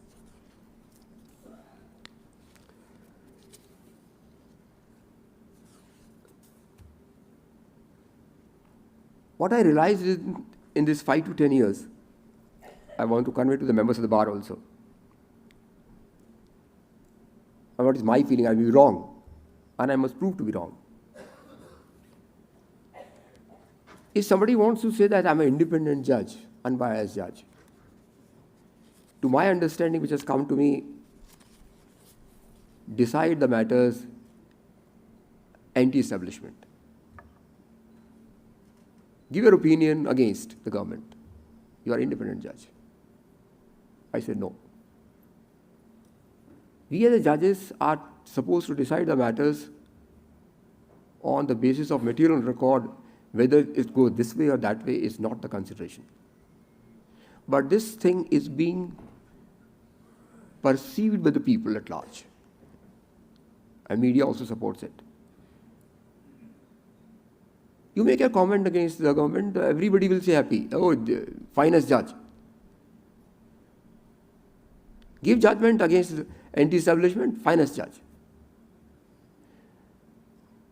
What this practice is being prevalent and perceived by the people needs a change. I may decide the matter against the government or in favor of the government or against pro-establishment or anti-establishment. But what we decide on the basis of the material on record and do justice to the brief. From the day of my profession, we say justice, we are doing justice, do justice with this, relief granted is justice. But I can tell you today from this platform, I have not been able to gather where this term justice lies. Whether I decide in favor of the petitioner who is before the court, justice lies. Whether I decide against him, the justice lies to the respondents. To my brief understanding, justice is when you hear the matter patiently, give opportunity of hearing to the parties, decide the matters on the basis of evidence on record. That, to my understanding, is the justice. Don't evaluate to which side the matter has been decided. The media also projects the same. If I decide 2 judgments in favor of the petitioner, I am the best judge in the Supreme Court. This is being perceived by the people. And if this thing continues more, God knows what will happen. So my request is, please introspect everyone, a lawyer, and all of us. And the message must go that these courts are not concerned who is on the right and who is on the left.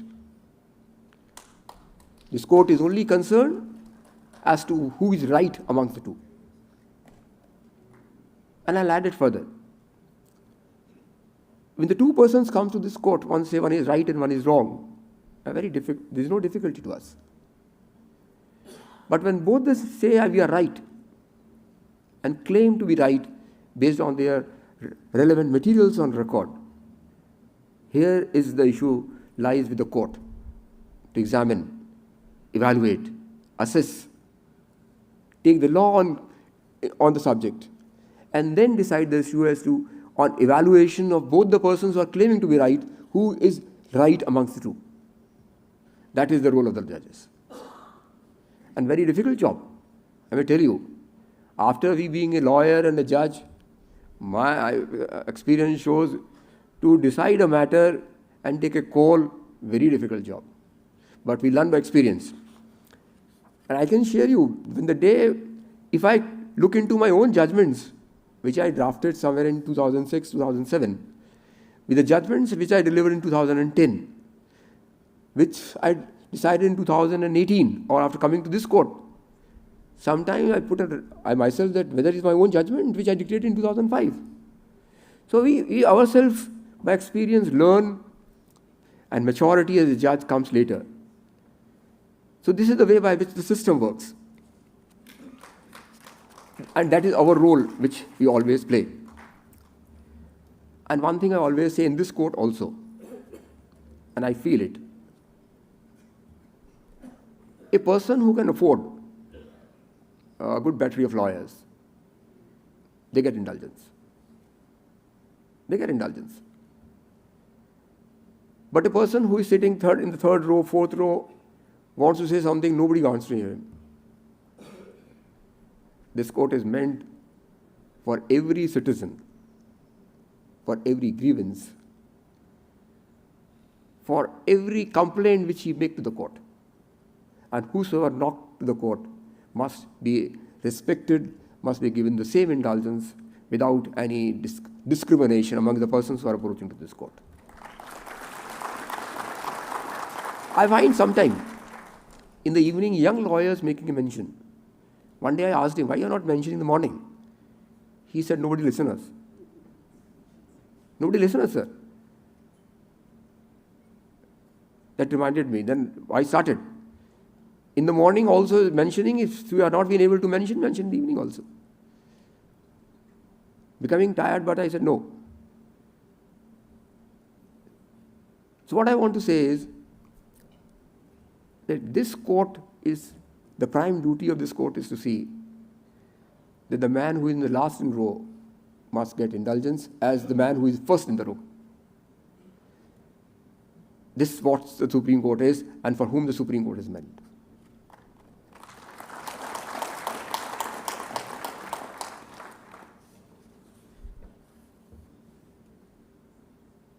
My request and message to the young lawyers of the bar.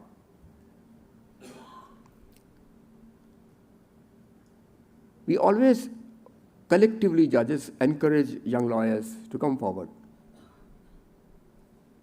Do your best. Argue the cases. Come prepared. But when we put this question to a lawyer, he said, sir, my senior has asked me, don't argue, take only a judgment. Or take password. Sometimes I said, your senior has given you advice or request, at least listen us also. And when we are requesting you to argue, why are you not arguing? Sir, my senior has not asked me. So he is more concerned about his senior, not of himself. So what I want to say is, please give opportunity to young members of the bar. They deserve it. They deserve it. And I can tell you, I remember faces, I don't know the names of the young lawyers who appear before us. Tremendous. The potential is unparalleled. Unparalleled potential available. The young members, when argue the cases before us, I find better than the seniors. Better than the seniors, but they are not getting opportunity. But not getting opportunity. So my request the senior members of the bar is, senior designated is one and senior by profession. Please nurture them. Give them opportunity.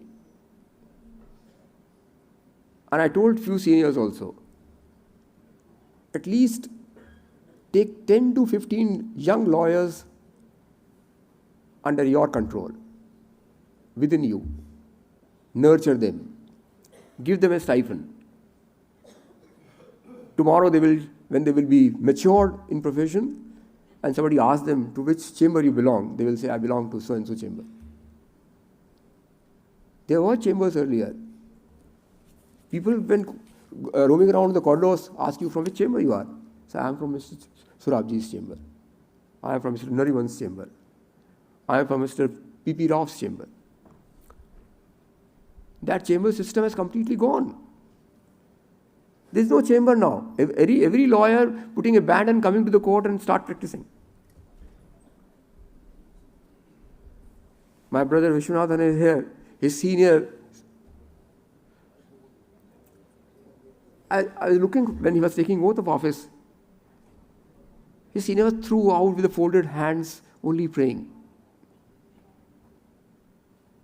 Is correct? I'm looking forward to him. You see, you can't get a better pleasure that you are the person to whom you taught, you nurtured. In front of your eyes, he is now adorning to the highest post. There can't be a better pleasure than this. When I became a judge, my senior was, I don't know where he was, going to sky. He wanted to touch the sky that time. He could not come, I think, because of his health. But he talked to me. And from one chamber which I belong, 4 become judges, 4 become senior designated lawyers, and every one of them is best placed now. So what my request is, please provide them the best assistance which everybody is expecting from you.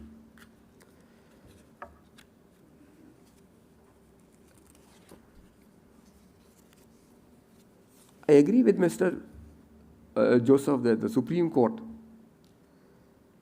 has responded to very positive changes in recent times. But much more is to be done. And I'm sure, under the edges of my brother Justice Chandrachud, who always remain busy, this institution will go much, much ahead, even than the expectations of the people. And his tireless efforts throughout, I see.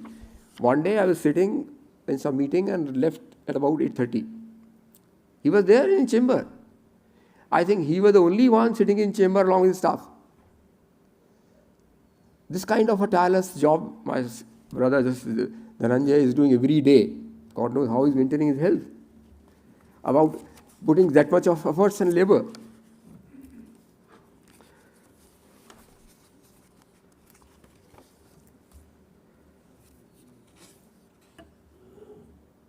To the members of the bar, I express my gratitude for your relentless pursuits of justice and for your invaluable contributions to the legal profession. Your advocacy and legal expertise form the foundation of the robust justice system. As I part with my official work, I'm going to miss you so many things from this incredible institution, including the morning exchanges that I had with my colleagues over tea before we sat down in the courts. I'm going to miss the satisfaction of being able to do justice for the common citizens. And I have noted one couplet in Hindi, and I would like to say, मुझे हमेशा मुश्किलों से आपका साथ याद रहेगा, सहायक के रूप में आपका हाथ याद रहेगा। इस जगह पर आगे भी होंगे कुछ और महान शख्सियत, मुझे भी यहाँ गुजारा हुआ हर जज्बात याद रहेगा।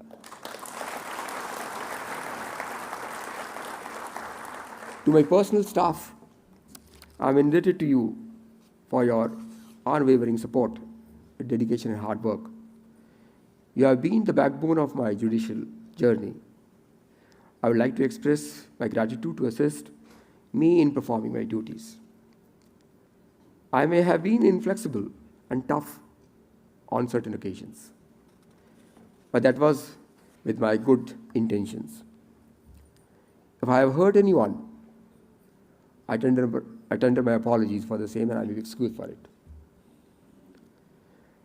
I would like to express my deepest appreciation to my family, my wife, daughters, son-in-law, relatives, and friends, who have made numerous sacrifices for me and have always been my pillar of strength throughout my career. Your unwavering support, love, and understanding have sustained me during the most challenging times. I am truly blessed to have you by my side. I sincerely express my thanks to all of you from the bottom of my heart for support, care, and concern in my entire tenure for enriching my life. You have been my family. You all have supported me in my professional discharge of responsibility and me in my personal life. Lastly, but not the least, it is true, it's very hard for me to say goodbye. And I'll say only one small couplet here. माना कि हम हर रोज याद नहीं आएंगे, माना कि हम हर रोज याद नहीं आएंगे, लेकिन आएंगे तो बेशुमार आएंगे.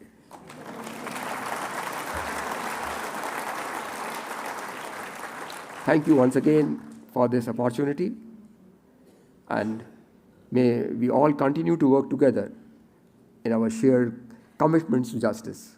I hope I was able to contribute to your lives. Thank you very much for giving me the opportunity. Thank you so much, sir, for your concern towards the bar.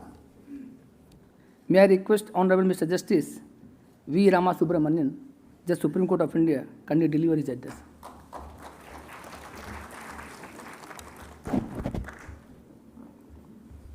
Good evening. I don't propose to address everyone in the dais or the off dais because I don't propose to take a roll call. The time is already 6:35. So just a good evening to everyone. The last speaker of the day always has a very unenviable task cut out for him. Because by the time he gets a chance to speak, the audience is half dead. Therefore, it is up to him, up to the last speaker, either to pull the audience back to life or to push them to the ventilator.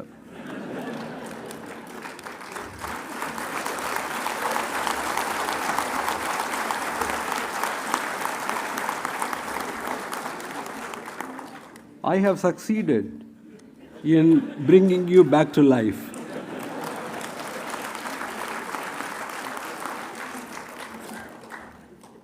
The Honorable Chief Justice of India, Dr. Dhananjay Chandrachud, let out several secrets of my life.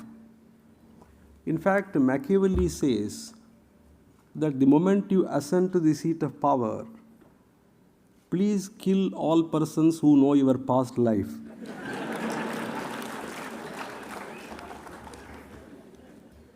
One of the secrets that he let out today was that I owe most of my learning to my wife. You know, when my parents told me at a very young age that if you want to be a man of learning, you must have the blessings of the goddess of learning. Who is the goddess of learning? Saraswati.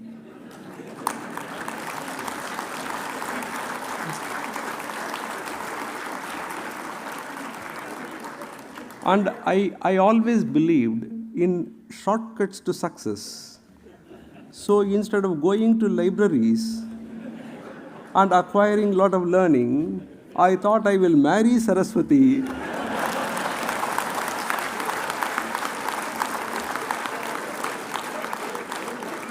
and take complete control of it. I was always under the impression that God alone has 1,000 names, Sahasranama, Vishnu Sahasranama, Lalita Sahasranama, Siva Sahasranama. I never knew that I also have Sahasranama. because somebody called me Justice Ramasamy. Somebody called me Justice Subramanian. Fortunately, nobody called me Subramaniam Swami.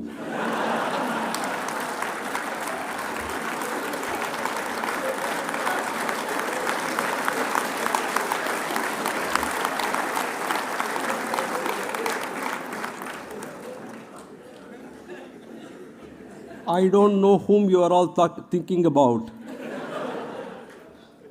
Justice Sanjay Kishan Kaul used to say that people make 1,000 interpretations of a very innocent statement I always make. And this is one such innocent statement I made, and I think you have all made a lot of wrong inferences. But I was happy because at least my name is Ramasubramanian. When Justice Narasimha gets a farewell, I think his first name will definitely be killed by many of you. Unless you are familiar with Telugu, I do not think anybody will be able to say Pamidigantam. If anybody can say Pamidigantam Narasimha on the date of his retirement, right now I announce a reward. I am a pauper, therefore that reward will be given to you as and when you make me earn a lot of money in arbitration.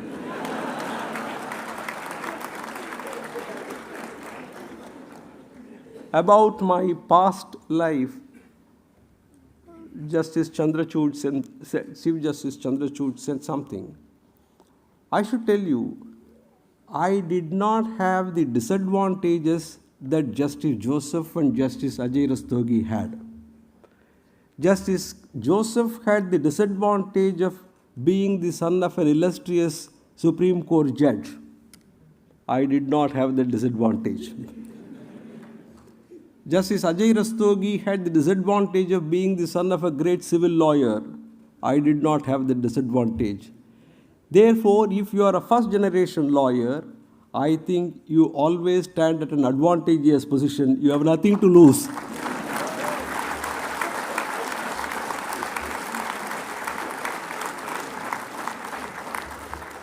The second advantage that I have today is that I am also the last generation lawyer. My children did not choose law. Yesterday, in a private conversation, some of the advocates asked me why your children did not choose law. I told them that the reason is simple. Both of them want to be law-abiding.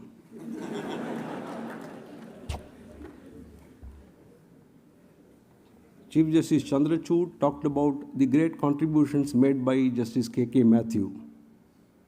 The greatest contribution made by Justice K.K. Matthew is Justice K.M. Joseph and not the judgments.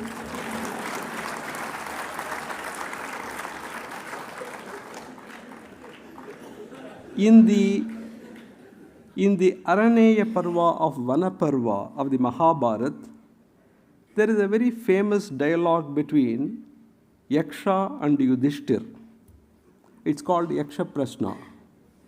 One of the questions that Yaksha asks Yudhishthir is this: Ko modate kim aschyaryakaha pantaha ka cha vartika mamaitam chaturaha prashnam katayitva jalam pisha. Who is happy? What is so surprising in this world? Kim aschyaryakaha. Yudhishthir replies, Ahanyahani bhutani gachantiha yamalayam soshasha sthavaramishanti kim aschyaryam atah param. See, all of them quoted from Hindi poets. I don't know Hindi.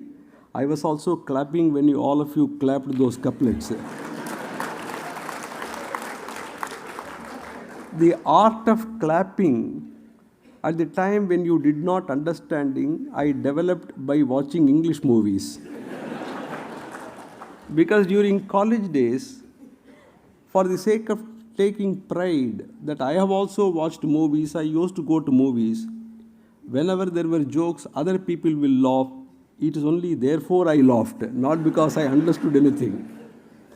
So the reply of Yudhishthir was, Ahanyahani bhutani gachantiha yamalayam soshaha stavaramischanti kim ascharya matah param. The meaning of this verse is, day after day, countless creatures are going to the abode of Yama. Yet, those that remain behind believe themselves to be immortal. What can be more surprising than this? In fact, if there is an imaginary conversation between Yaksha and me, and if Yaksha asks me, what is surprising in the world? My reply would be, day after day, judges retire. All of them are praised uniformly at the time of their farewell with the same epithets. Could there be anything more surprising than this? Oh, Yaksha, will be my reply. But as I said in the morning, I have never been surprised by the speakers on such occasions showering great praises on the persons who are departing, because our Shastra says all hostilities end with death. Joseph Story, who served as the Associate Justice of the American Supreme Court, said way back in 1829, I quote, I will not say with Lord Hale that the law will admit of no rival, and nothing to go even with it.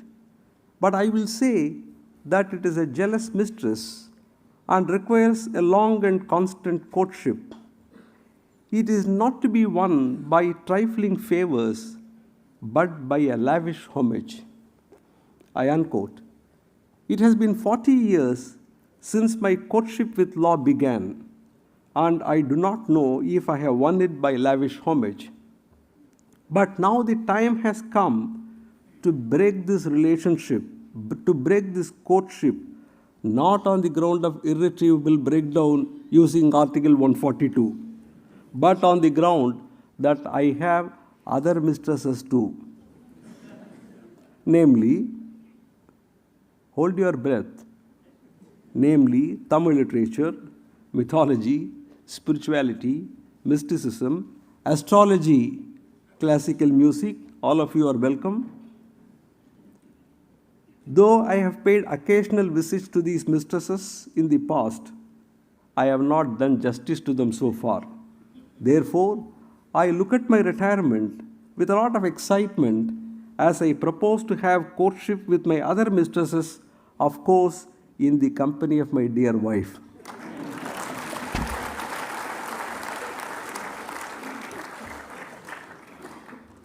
The Tempest, all of you know, was the last play written by Shakespeare. It is the story of Prospero, the Duke of Milan, who is driven out of dukedom.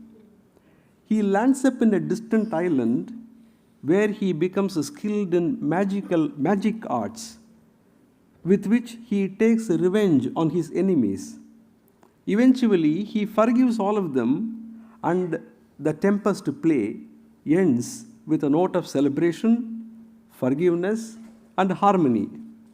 Towards the end of the play, Prospero gives a farewell address.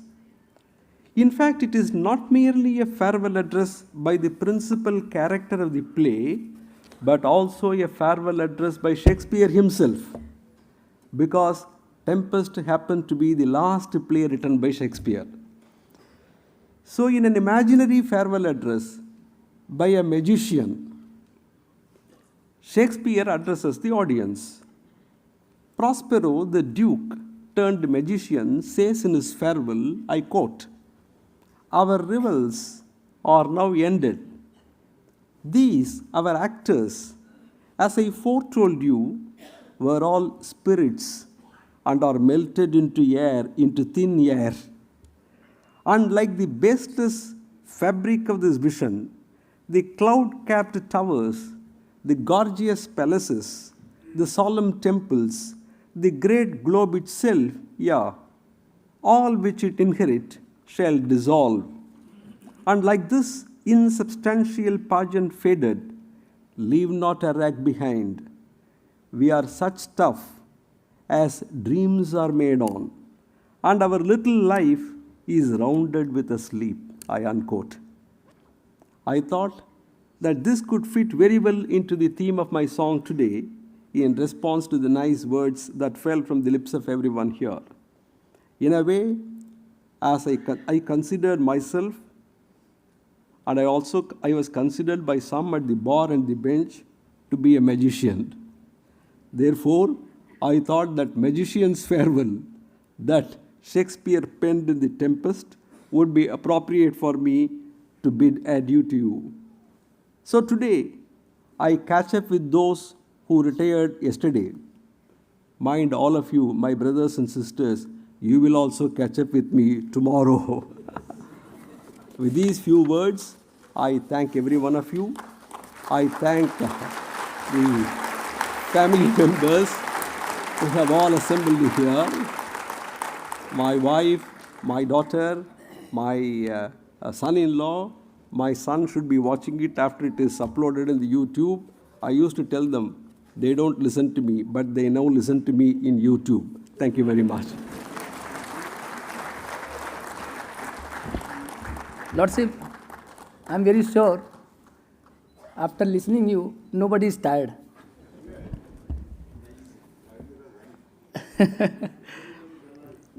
Yes. May I request Dr. Adi Sagrawala, President SCBA, Mr. Sukumar Parjoshi, Vice President SCBA, and senior members of Executive Committee to present a memento on behalf of the bar to Honorable Mr. Justice K.M. Joseph.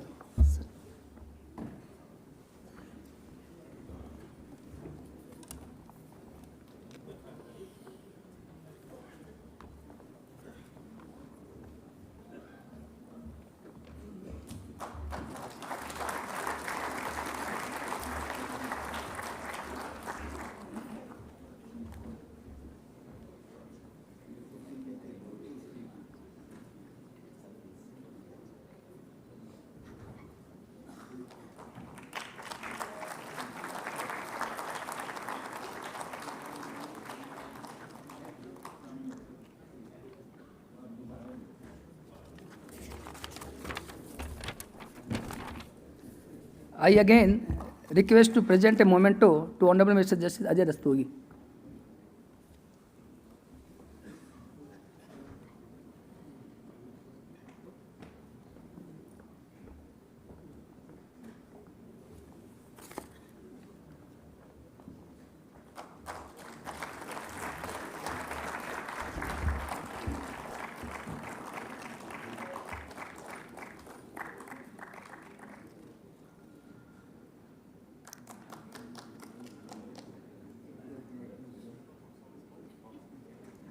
I again request to present a memento to Honorable Mr. Justice V. Ramasubramanian.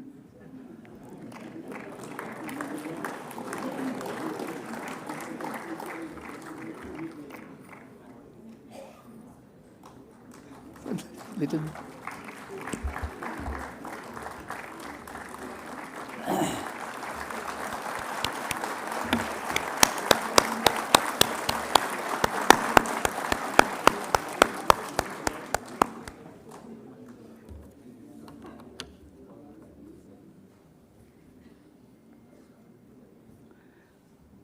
Now,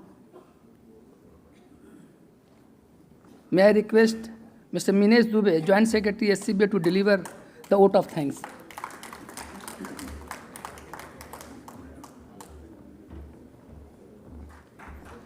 Thank you, Rohit. We are grateful to Honorable Dr. Justice D.Y. Chanchud, the Chief Justice of India, for accepting our invitation for presiding over this function. We thank Honorable Mr. Justice K.M. Joseph, Honorable Mr. Justice Ajay Rastogi, and Honorable Mr. Justice V. Ramasubramanian, Judges, Supreme Court of India, and their family members for accepting our invitation to attend this function. We thank Honorable Judges of the Supreme Court of India. We also thank Mr. R. Venkatramani, Learned Attorney General for India, Mr. Tushar Mehta, Learned Solicitor General of India, and law officers, senior members and members of the bar, Mr. Manoj Misra, President of SCORA, Mr. Sachin Sharma, Joint Treasurer, SCORA. We also thank Mr. Atul Kurekar, Learned Secretary General, and Mr. P.H. Parekh, former President of SCBA, and former Secretary Mr. K.C. Kaushik and Mr. Rahul Kaushik, and other registrar and Supreme Court and other registrars, and the staff of Supreme Court Bar Association. We also thank press, journalists, print and electronic media, office bearers, and members of the Executive Committee of different bar associations, other distinguished guests, and respected members of the bar for gracing this occasion. I request the members of the Executive Committee to join the group photograph.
Kindly join us for high tea.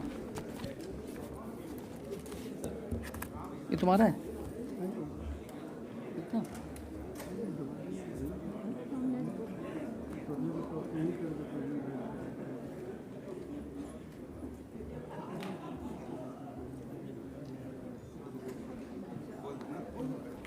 गाड़ी में आएगा, करवा दीजिए।